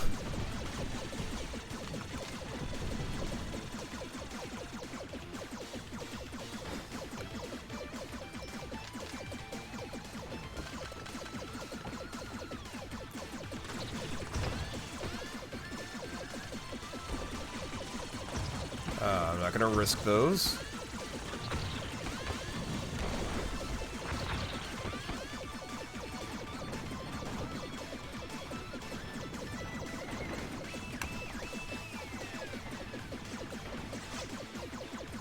Oh yeah.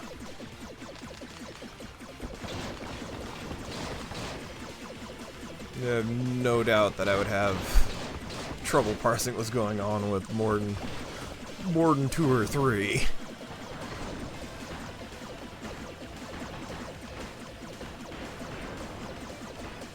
But no, I have I built myself an arcade cabinet, and I would love to play this like 4 people or so.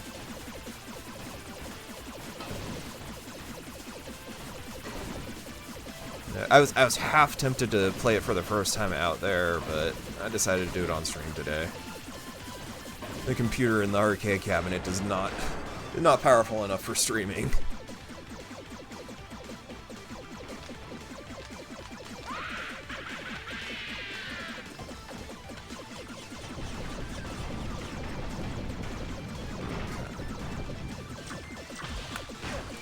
yet. Oh, I thought I'd be short enough for that. So I'm getting myself space to move before I worry about the upper ones.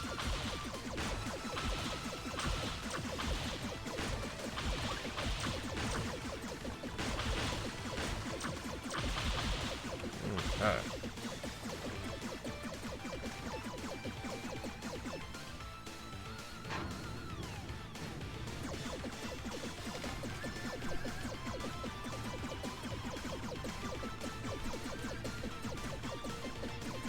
I feel like I should have picked up one of those upgrades along the way.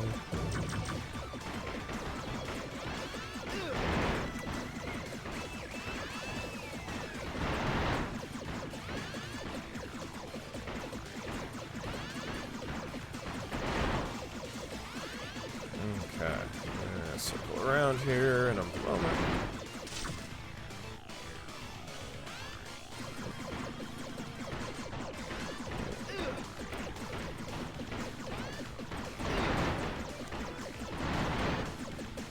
I can time this better.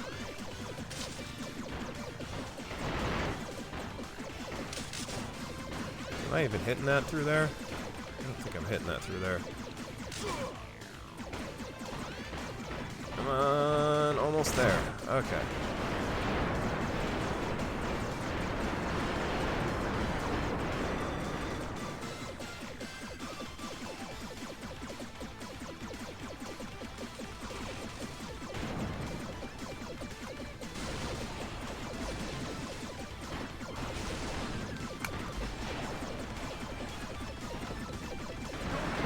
No, no.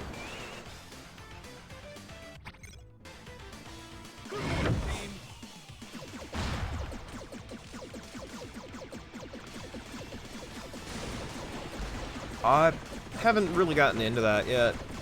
I don't have it. My brother keeps telling me I need to play it. Dang it, I didn't get that one.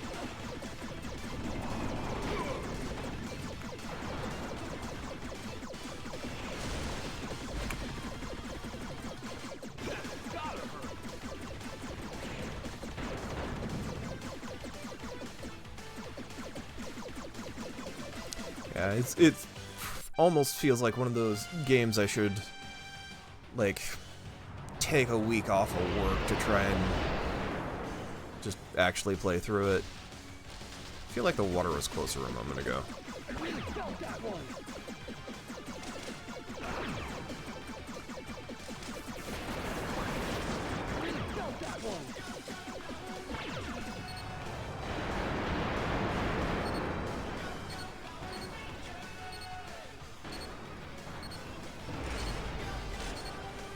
Yeah, now that a lot of the bugs are worked out, it's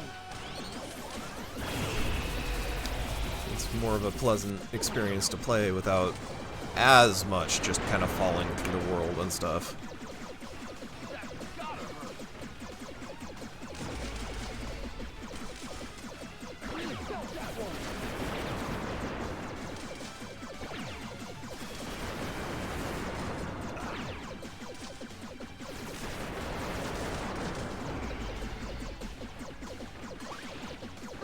Yeah, and I do have a pretty decent PC for my main computer, so I probably could get away with streaming it if I wanted to, minus the, like, sudden getting demonetized and banned for adult content stuff.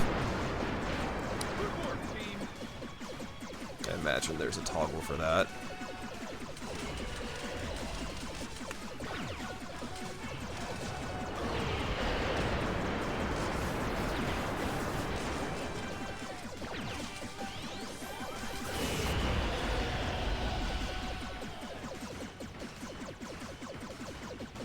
Almost got it.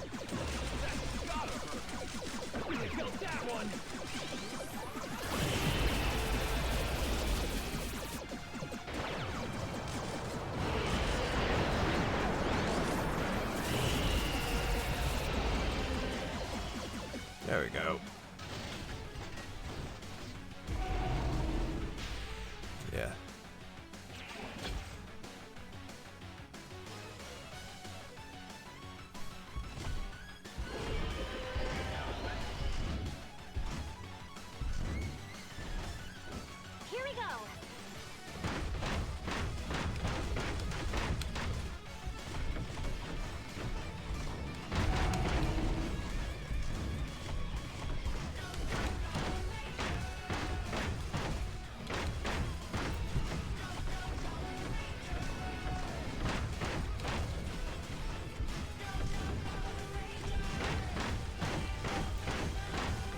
think we are fortunate that music in video games these days is generally good.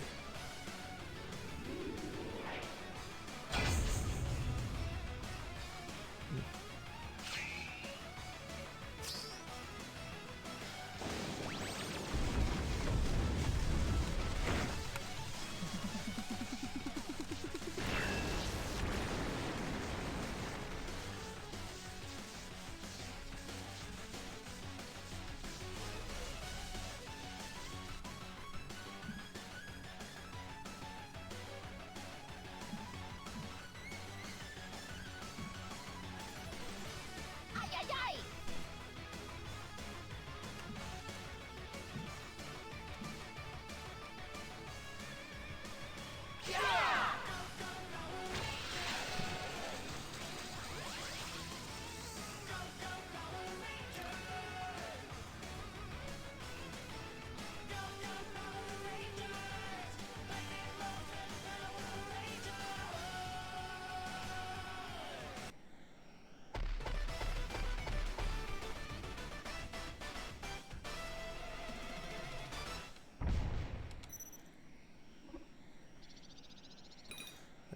And that's when I had max stats.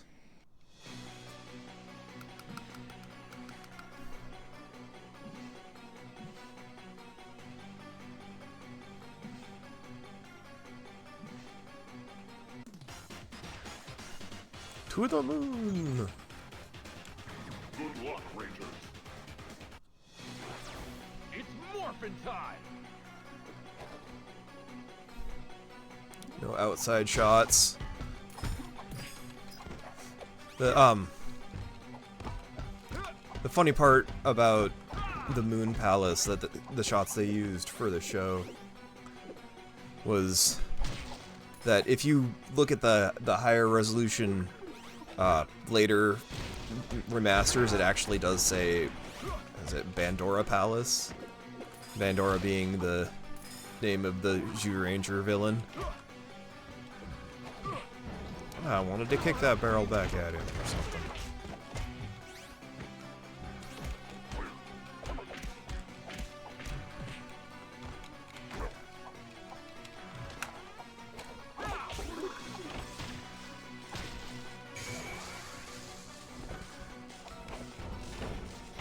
That is not a good place for that.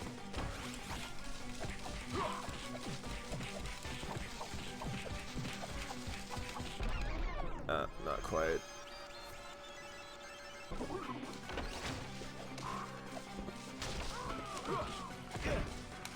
A little help, team. Let's just do this on the...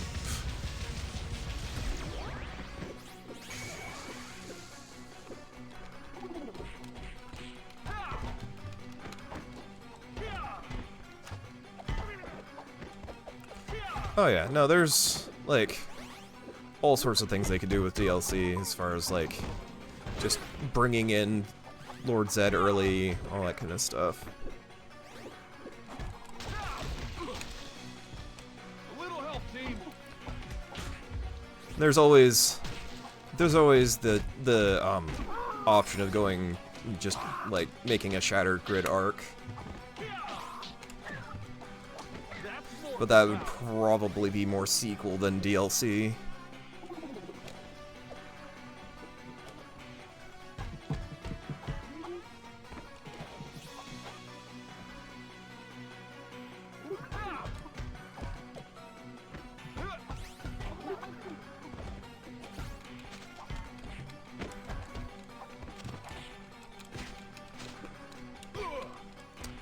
Little help, team.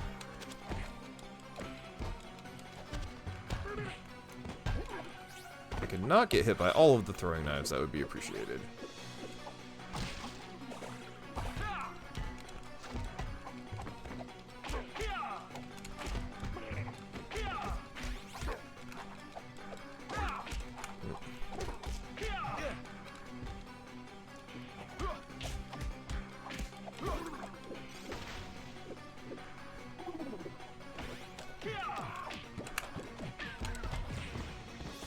Don't know what was going down there, but feel like I could have just stayed out of that and everybody would have exploded.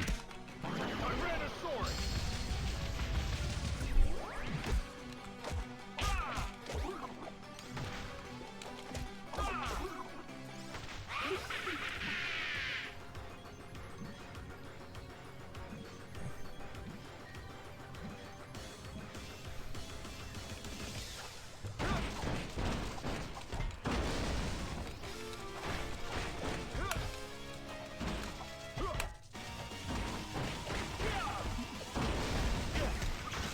Little help, team! Oh. Nope. Oops. I didn't know she was in a launch mode. Get back up.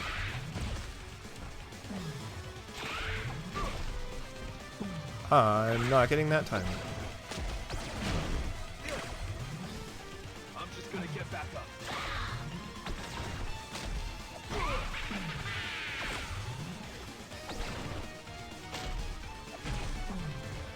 Little help, team! I feel like I am getting that timing way off. Go, team!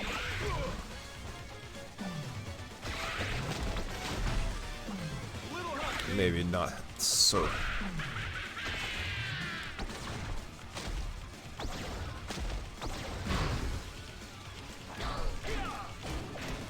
I was definitely trying to get in too close and expecting it to be a smaller window than that.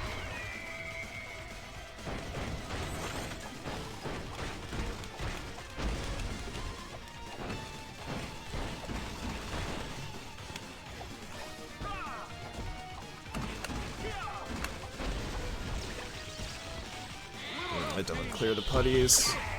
I should clear out the putties before I do that.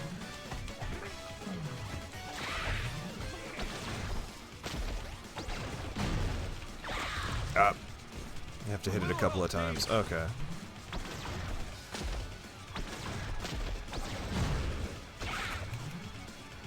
Too aggressive.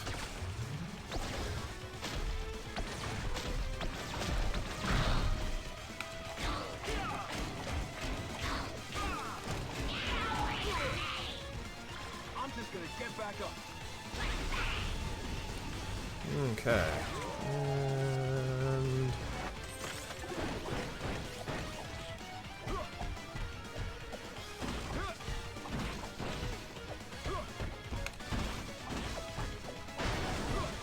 don't think I actually have a timer on that. Oh, and it just spawns more putties. Okay. Okay. I'm just gonna get back up.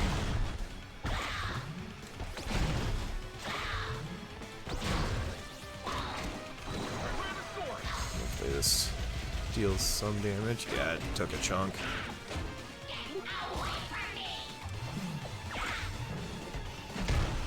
I would like to be across the screen from that, please. I'm just gonna get back up. It is possible to be too close for that. Little help, team! Yeah.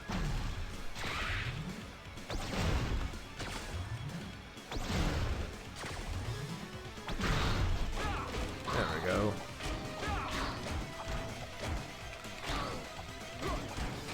Is that it? Okay, I expected her to go another round there.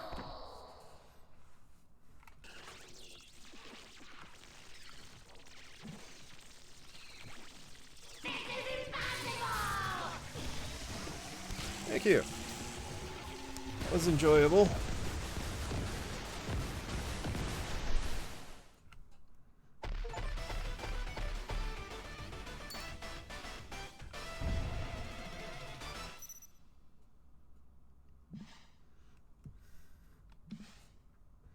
May the power protect you.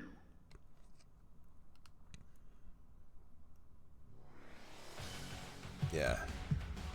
Definitely a little short, but still very enjoyable.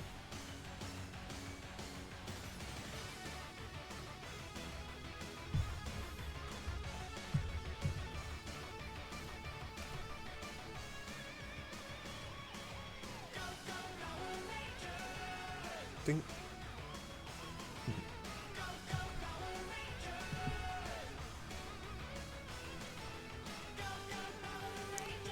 I would be lying if I didn't say my hands are a little sweaty on this controller.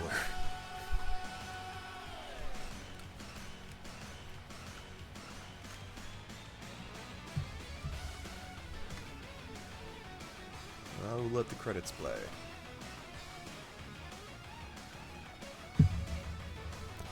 Probably gonna get me copyright struck on YouTube if I upload it to as a VOD, but or at least claimed. But you know what? Not like I have monetization, anyways.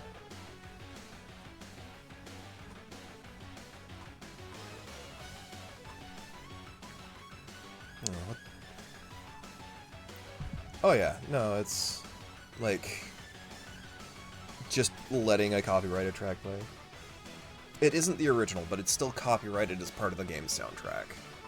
And even though it is a full playthrough of the game, it's still, like, it's an automated thing that is on...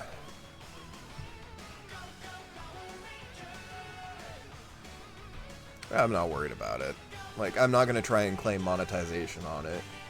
So it's fine if whoever owns the rights to the soundtrack wants to try and run ads against the VOD that I might get 2 views on. I'm not worried about it. And if they want me to take it down, I will. The other thing they do is sometimes they just mute the audio while it's playing. Like, forcefully. But I haven't had any problems with it in the past, and I played the movie audio version of the Kamen Rider game that I played, and there's a lot of copyrighted audio in that, and Toei's super, like, litigious on such things, so probably fine. I'm a small enough channel, it's not going to get hit. And if it does, they're not going to pursue it.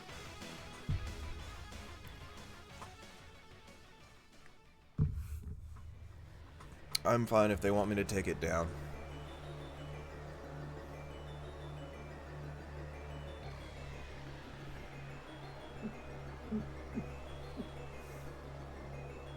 Is that... I'm gonna say, is that supposed to be flesh? But I think that might be a little too graphic. I'm pretty sure that's just supposed to be like the bronze leftovers from when it was Alpha 6? 7? Something like that.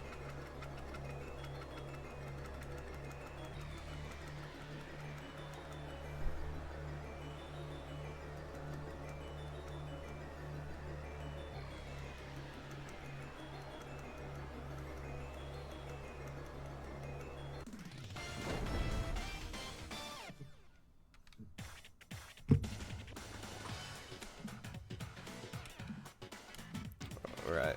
Huh?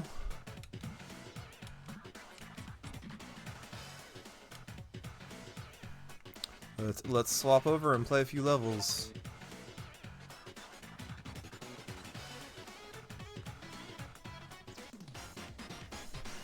So, I mean, there's a few different ways they could go with that.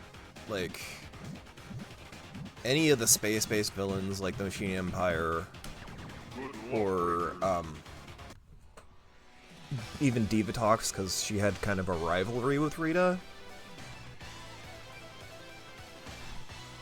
But who knows? I think it did well enough where they might be able to justify doing a bit more, but we'll see what happens. Unleash the power.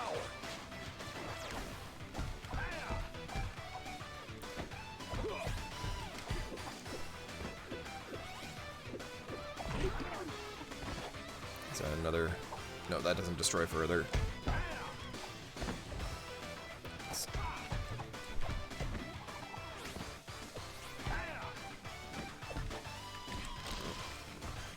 That won't stop me. I don't know. So I'm not quite as a fan of this voice for Tommy. But, again, Jason David Frank did very much do, like, That's warping power. put way too much into it.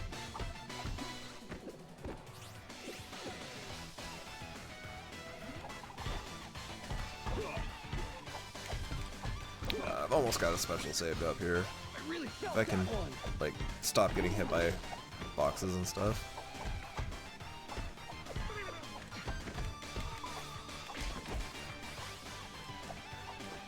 Come on.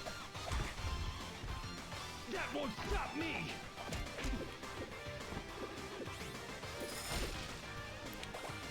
Definitely a little bit of a going back to a slower character adjustment.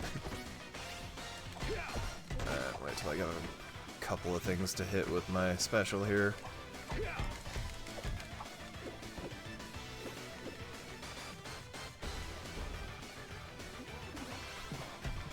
Use it here. It is markedly different than the other ones. It's neat.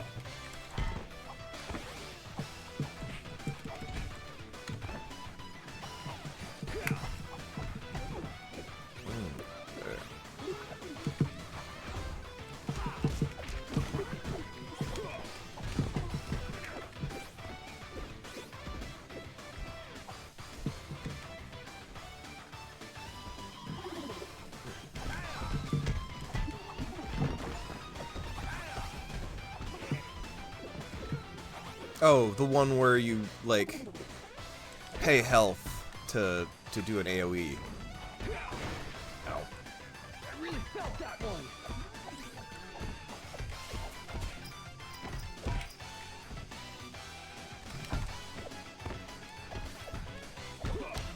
I mean, it's one of those things where you have to risk reward.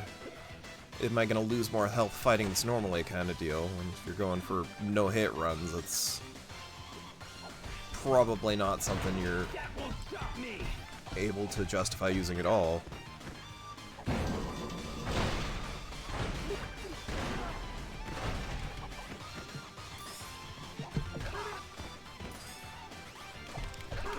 I can't say I've done a lot of games where I get super completionist about it.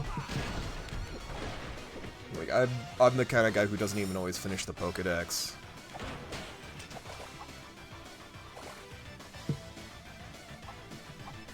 Can't open that at the same time. There we go.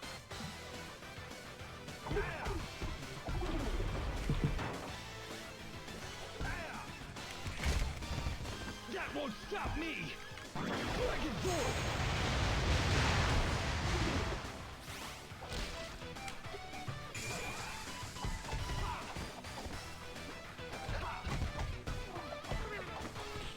That's enough out of you! Ah. Yeah. Nice. Really Dodge felt that. one!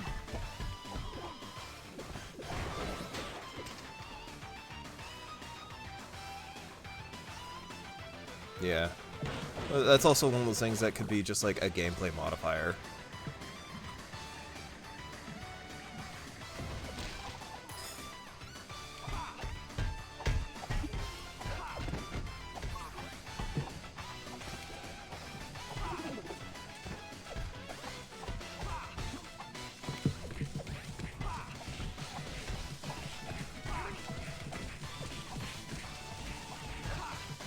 Dragon Sword!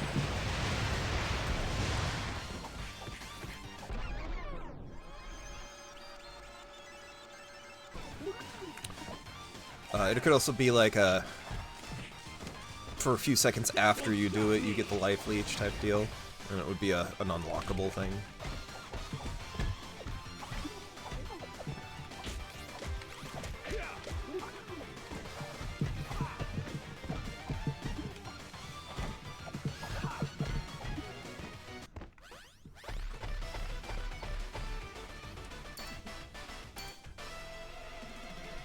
Still didn't get all the secrets in that stage, but at least I got the S rank.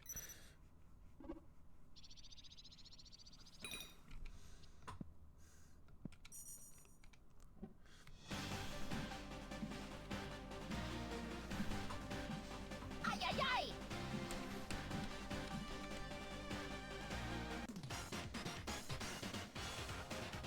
Good luck, Rangers!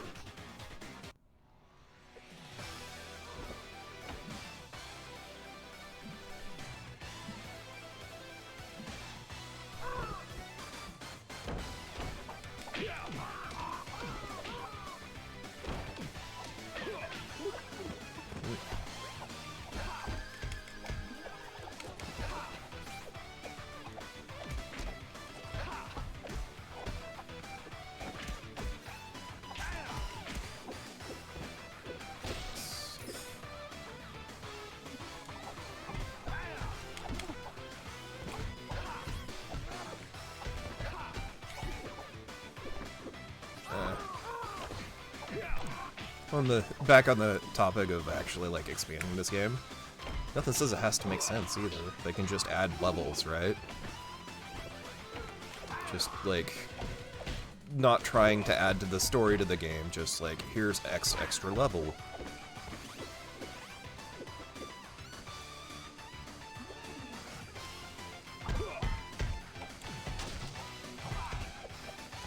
Like, I would not mind that either. Just give me a level pack for $3 or $4 and I would be happy.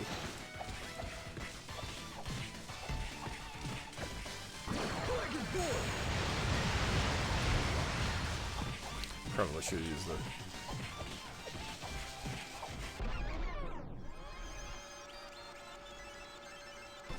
Yeah, and they could add it to the world map, just as a like branching path or whatever.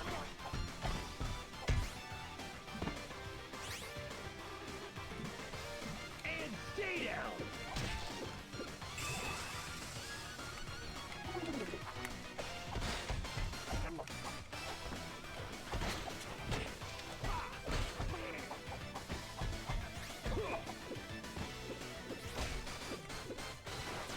Unleash the power.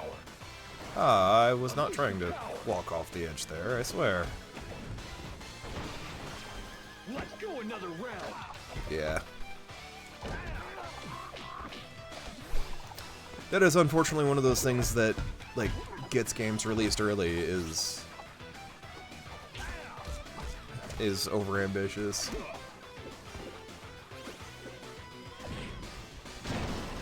I did not step away from that.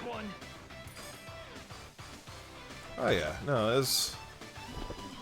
People who made this game grew up with it. It was like, you come home from school, and because of how the show was produced, there was a new episode every day for like the first year it was out. So you'd come home, you'd watch the new Power Rangers, and then you'd like go do your homework or something silly like that. Not that doing your homework is silly, just like lame in comparison.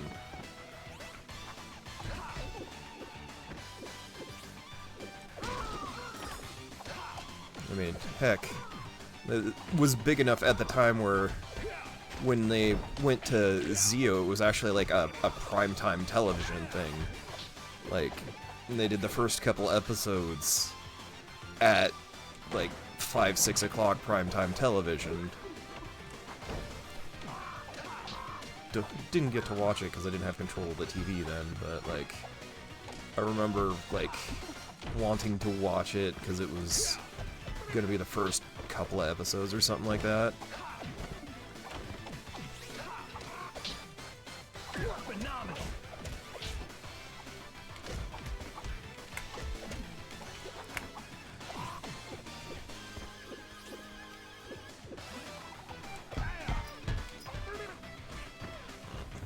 That won't stop me.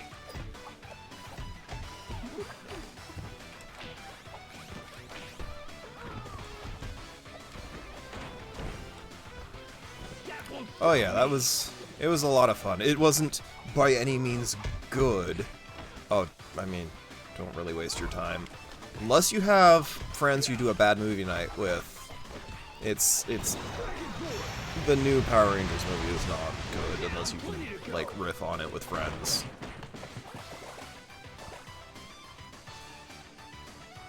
The only thing that's good that came out of the movie was the mobile game that was the tie-in. And only because they decided, hey, we're gonna take a left turn and just include everything. I really felt that one.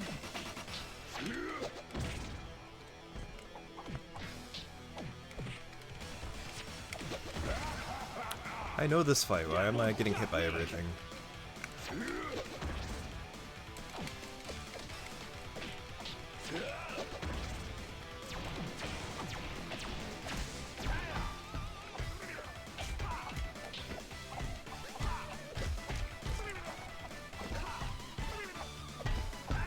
Yeah, the characterization was really off.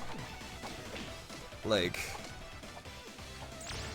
It couldn't have been identical, because that would have just been lame, but, like, it still didn't quite feel like these people would kind of rise to the occasion like they did. That won't stop me. And the... well, I mean, they were going to, I believe. No, they were gonna do a movie, and it was like the people who did some French kids show that is popular or something. And the trailer got leaked online a few years ago, but it got canceled for whatever reason. And that could have easily spun off into a show. That won't stop me. But it's, I don't know, it's not like they can't just go back to making Power Rangers the same way they have been. Because Sentai is still going. It's been going for 50 years now. They're doing their 50th anniversary. As far as, like, doing an animated spin-off, that would be a lot more production value than they're probably willing to put in. Especially with the rights kind of owned, but in the air as who wants to produce stuff. You can go glass cannon.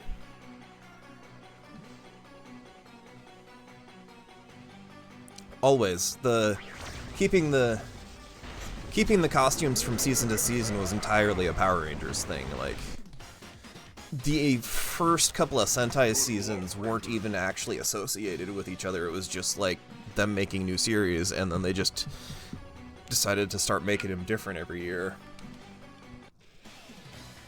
And then retroactively, I want to say the first 3 seasons were added to the canon.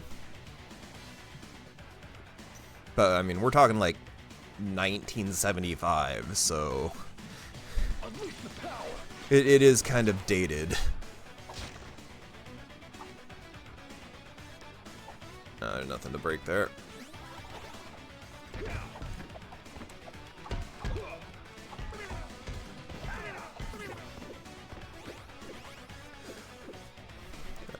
But it would also be nice if they could, like, I don't know. I was excited when they did the Super Mega Force, because Gokaiger was actually really good. And then to have this opportunity to add all of these lore where they could have done with, like, some clip shows on the website or something. And they just like, nope, we're gonna accidentally, on purpose, include a couple of the Sentai-only suits and call it good.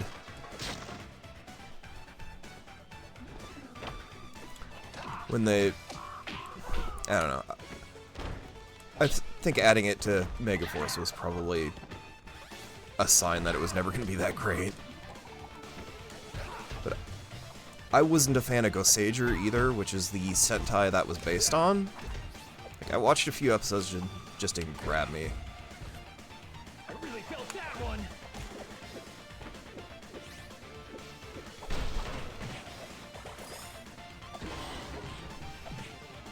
I mean, I don't know, it would have been neat to, if they kept the foreshadowing and just made it take that long to get there. Start having, like, not necessarily B and C plots that carry over between seasons, but just, like, foreshadowing a movie for the next season with something at the beginning of the previous season because it's a crossover movie. I really felt that one.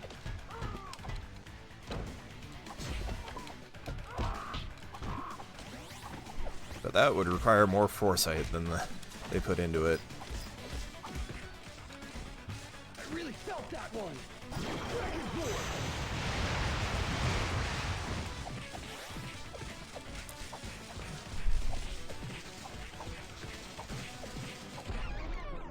Not quite. I think that's more just the power I have right now as far as, like, my attack power goes. Dragon Lord. Should be enough to... Rangers, can you hear me?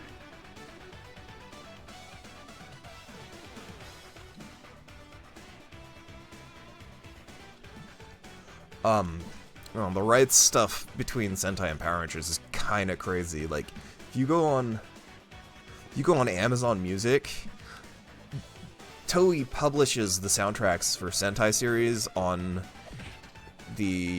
Amazon Music, but they can't use images from the series, like for the cover art and stuff.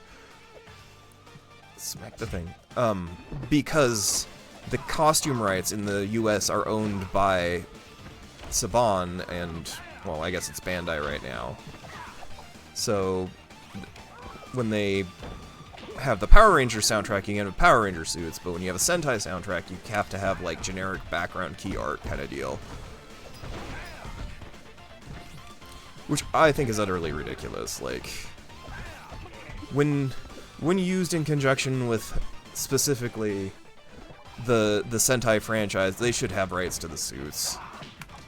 Like, why wouldn't they? That won't stop me.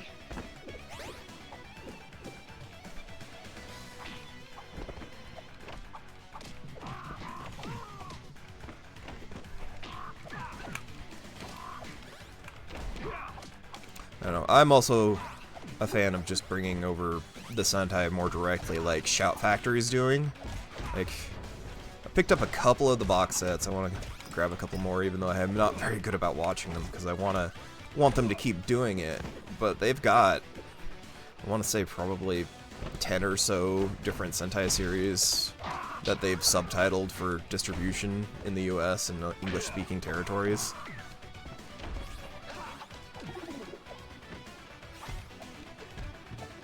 The SNES Power Rangers? This by far. I really felt that one. I mean, it was good for the time, as far as like having it as a game, but there's not really a comparison.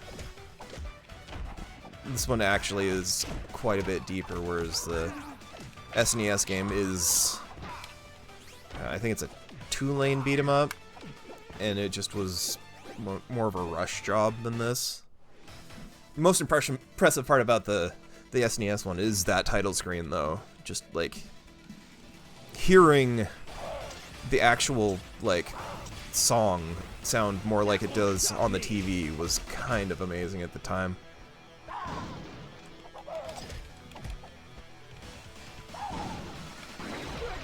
Have some missiles.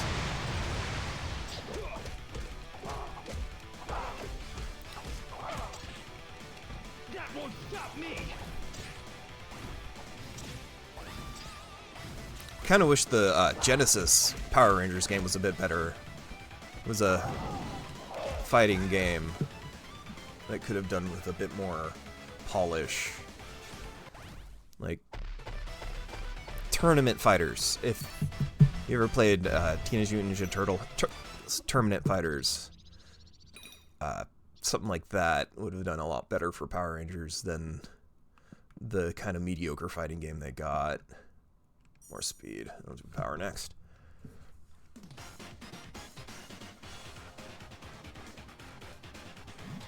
Good luck, Rangers.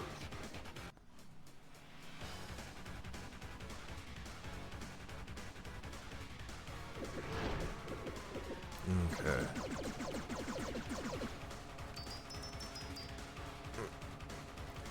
Wonder if I need to have max speed to make that work.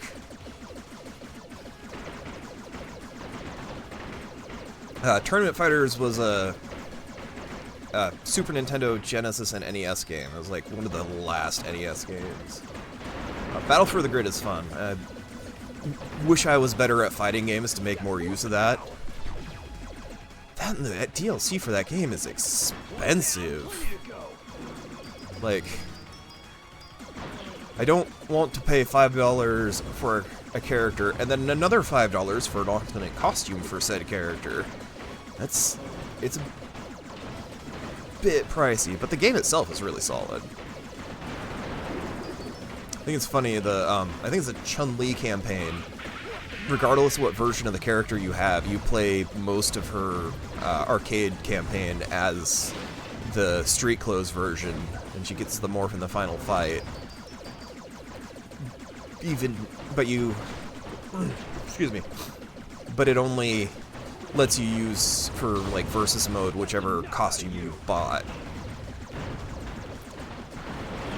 But if you have either costume, it gives you the campaign. I didn't shoot at that at all.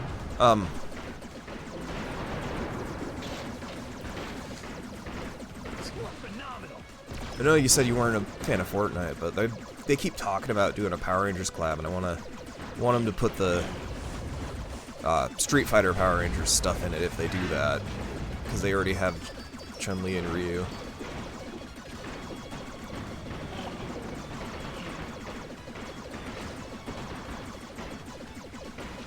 Maybe I'll play some Battle for the Grid after this. Need to do some chores here in a bit.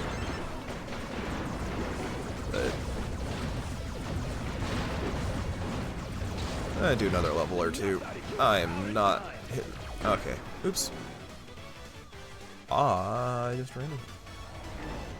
Oh yeah, no, it is ridiculous how much is in that game. Just the absolute absurdity of some of the stuff. I don't know. But I've also been playing Epic Games shooters for a long time. I did a lot of, like, Unreal Tournament 2006 online, and when you get right down to it, with all the skins and stuff that were in that game, because it was real community focused as far as, like, the skins went, because you'd connect to a game, and then it would download the skins for everybody who was in the game, and if you went to a server that didn't have your skin on it, you'd upload it to the server, and that server would send it to everybody on it. And there's just like, you'd go online and just pages upon pages of skins you could download. On top of the mutators and stuff that would let you, like, the more kills you get, the bigger your head is type deal. I wonder if the servers are still up for that game. I should dig it up and find out. Not 2006, 2004, now that I'm thinking about it.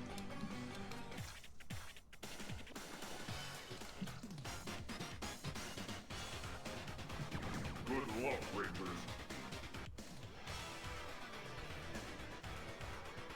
And then the original Unreal Tournament was a good LAN party game too, because it didn't take a lot to run, and the anti-piracy was just not there. Like, you install it off the disk, you start it off the disk, and then you pass the disk to the next guy.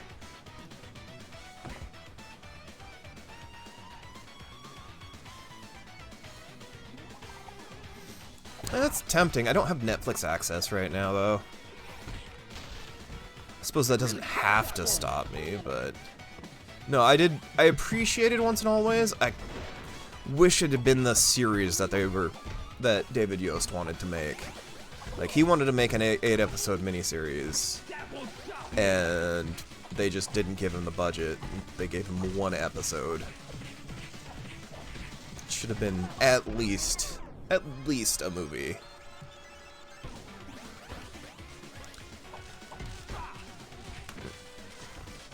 That won't stop me. This is going to get another round. I'm not hitting it.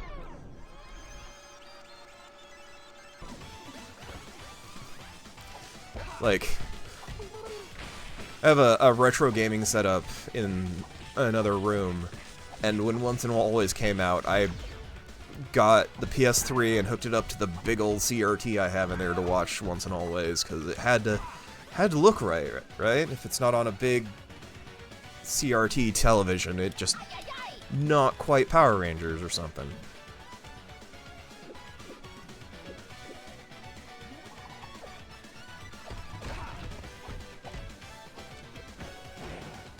Is there something back there? Hey, I found something.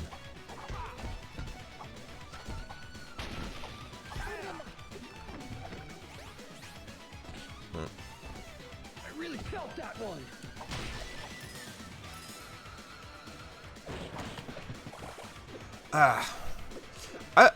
I've got mixed feelings on CRT filters. The one in this one, like, doesn't quite look right to my eyes. Because it's... I don't know, maybe if I spend some time with it, but like on a screen of this high detail, when you get like into the 1080 native screens, I don't like scan lines on it. I'd rather have the clean pixels. That won't stop me. Because like the CRT, I can actually just like these two are a very specific kind of CRT where they used a metal grate behind the screen to separate the pixels more, and that's just like, I didn't have that kind of CRT growing up, so it doesn't quite look right to me. And I'm just gonna get hit in the face with multiple bombs, it's okay. Like, when watched a video on it like years ago, so I'm pulling from memory here, but like, I want to say it was the 90s, late 90s, early 2000s. They started putting these gratings behind the actual front glass of the CRT to separate the pixels more, and that's where a lot of those scan lines come from. Oh, I by no means am either. Like, I sometimes go down to a YouTube rabbit hole and stuff. Oh yeah. And when you're playing like NES and SNES games, it makes a huge difference, and especially like early 3D games, like when you're looking at PS1 and Saturn and stuff. They use the inherent fuzziness of the CRT to simulate the transparencies by just like alternating whether or not the pixels there are transparent, and that does not emulate well.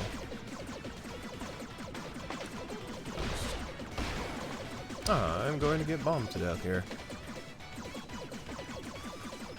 But oh, game like this where it's meant to be played either way doesn't seem to be as much of a problem. Like, specifically on these balloons, that in-between shade would have been essentially a mesh of colors between the first color and the second color. I feel like I shot faster last time I played this.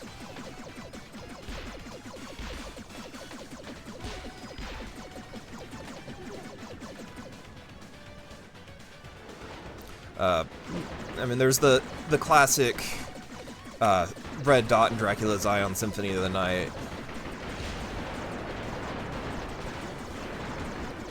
Yeah.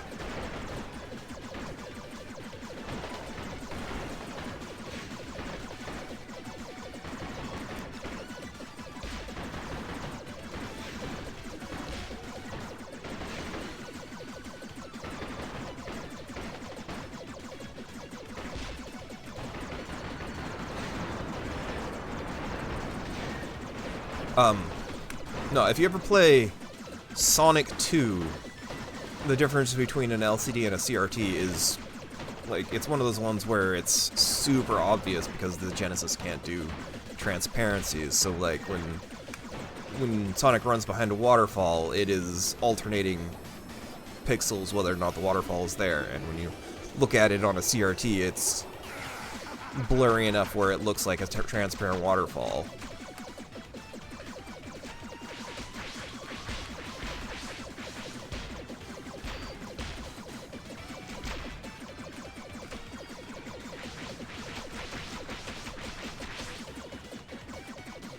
I should probably be shooting these projectiles, you know. Yeah, and unfortunately Sega just kept that all the way up to the Dreamcast could do transparencies, but the Saturn could not.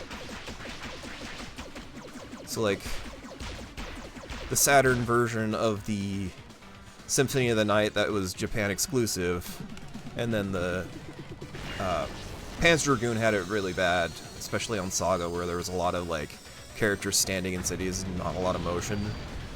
If you play it on an LCD, all of the shadows are checkerboard black. It's kind of funny.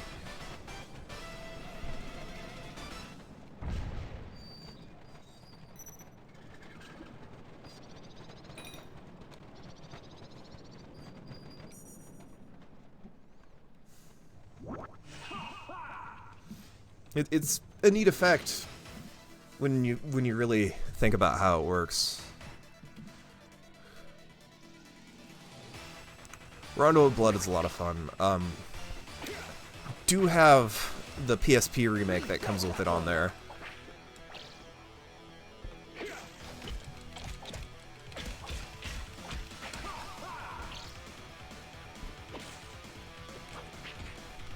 But I don't know. I didn't have a TurboGrafx when it was relevant, so it's hard to... I need to stop getting hit by everything.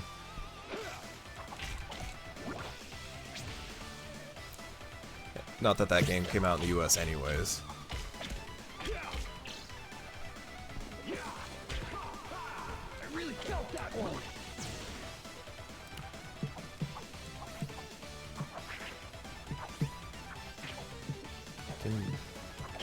There you are. I really felt that one.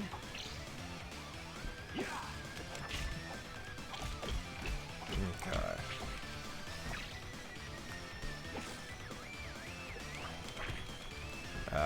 Should not have swung at that. Why did...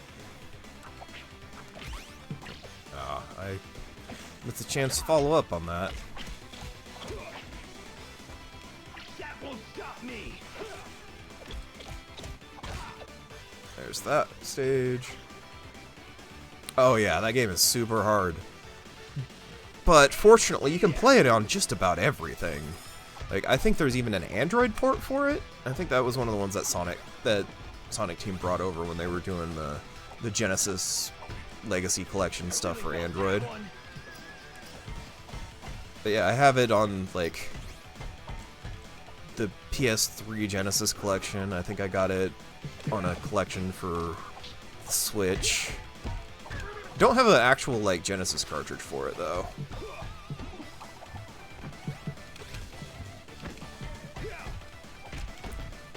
But that was, like, super cool game at the time. I had a friend who had it.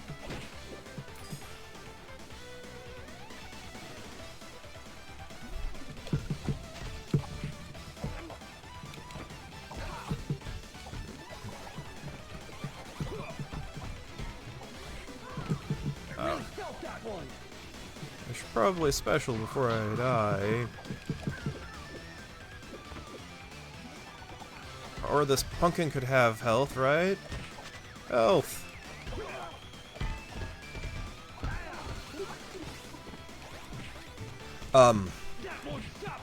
Another good beat-em-up game Genesis on the Genesis would be Gunstar Heroes if you played it. They made a Game Boy Advance semi-sequel that was also really good.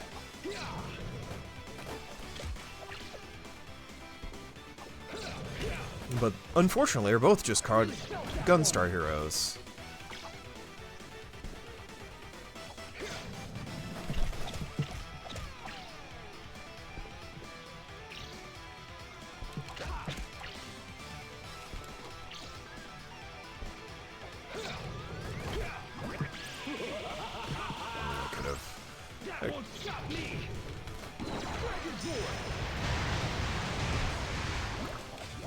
Oh, that arcade Punisher game that was part of that the Marvel vs. Capcom collection looked fun too.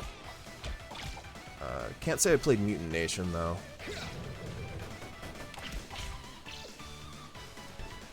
I want to say it was one of those ones that was pretty close to Alien Soldier was a similar title, probably made by the same people.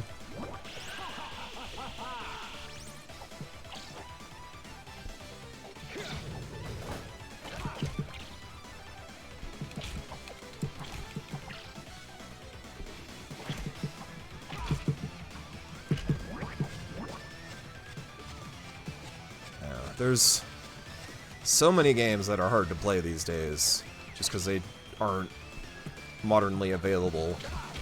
Like, where's my Phantasy Star Online collection that has... Not online, sorry. The pre-online games. Like, I think the only game that's easy to get a hold of outside of the Sonic's Ultimate Genesis collection is 2. And I think that's on the... because it's on the Android market. And I think Apple?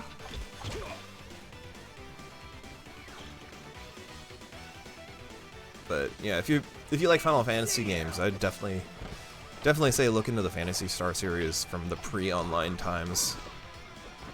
Not that Phantasy Star Online is bad by any sense of the term. I dumped so many hours into that game, it's not even funny.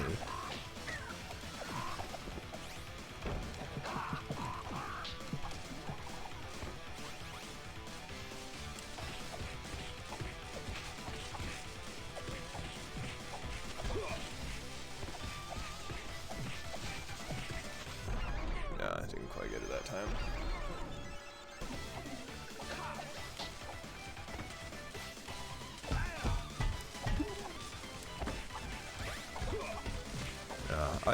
I think it would be neat. It's never gonna happen if, like, you get Sega and... Let's go another round.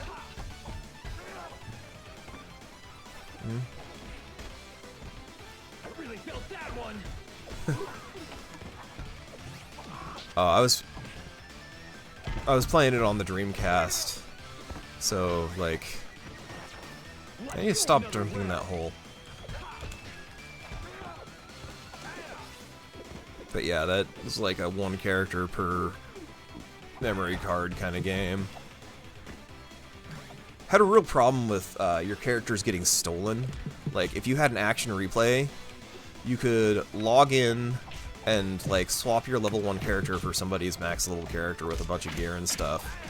And unless they literally pulled their memory card out quickly enough when it started happening, their character was just gone. And there's nothing you can do about it. It just sucked.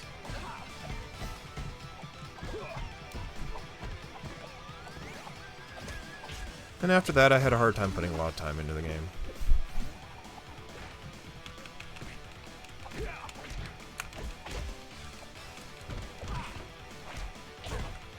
Oh yeah, no, I was like max level doing like the quests for the frying pan and like plus 16 plus or more weapons. It was literal years put into that character and it was just gone.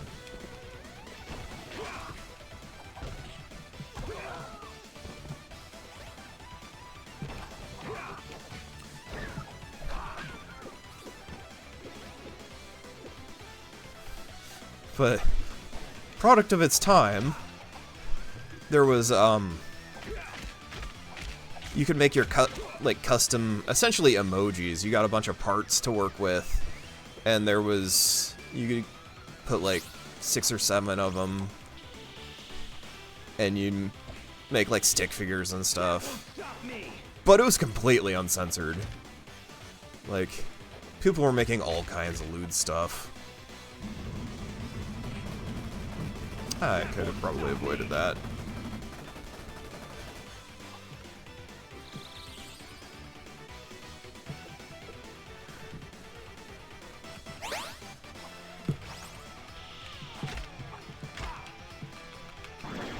Have some missiles.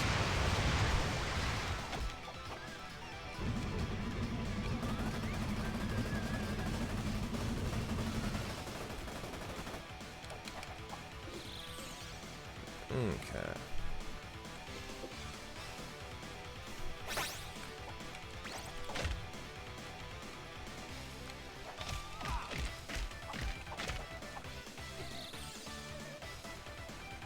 Okay.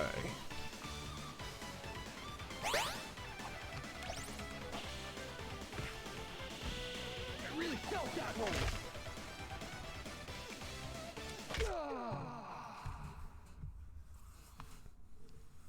Okay. Still missed the secret on that stage, but I'll probably look at hitting more of that later. This will be fun if I get a few people together and crowd around it. It's also an easy enough game to run where you can do multiplayer on a fairly low spec machine.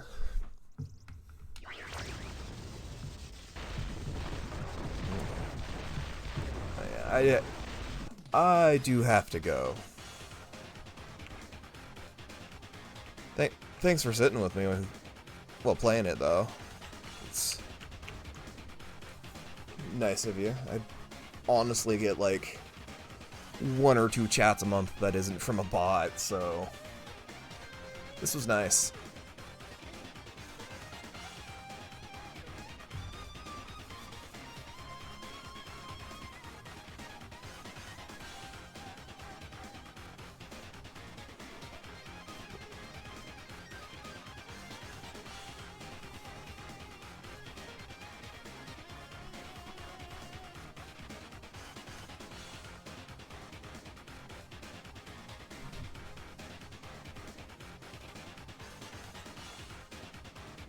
Well, thanks for joining me. Have a good one.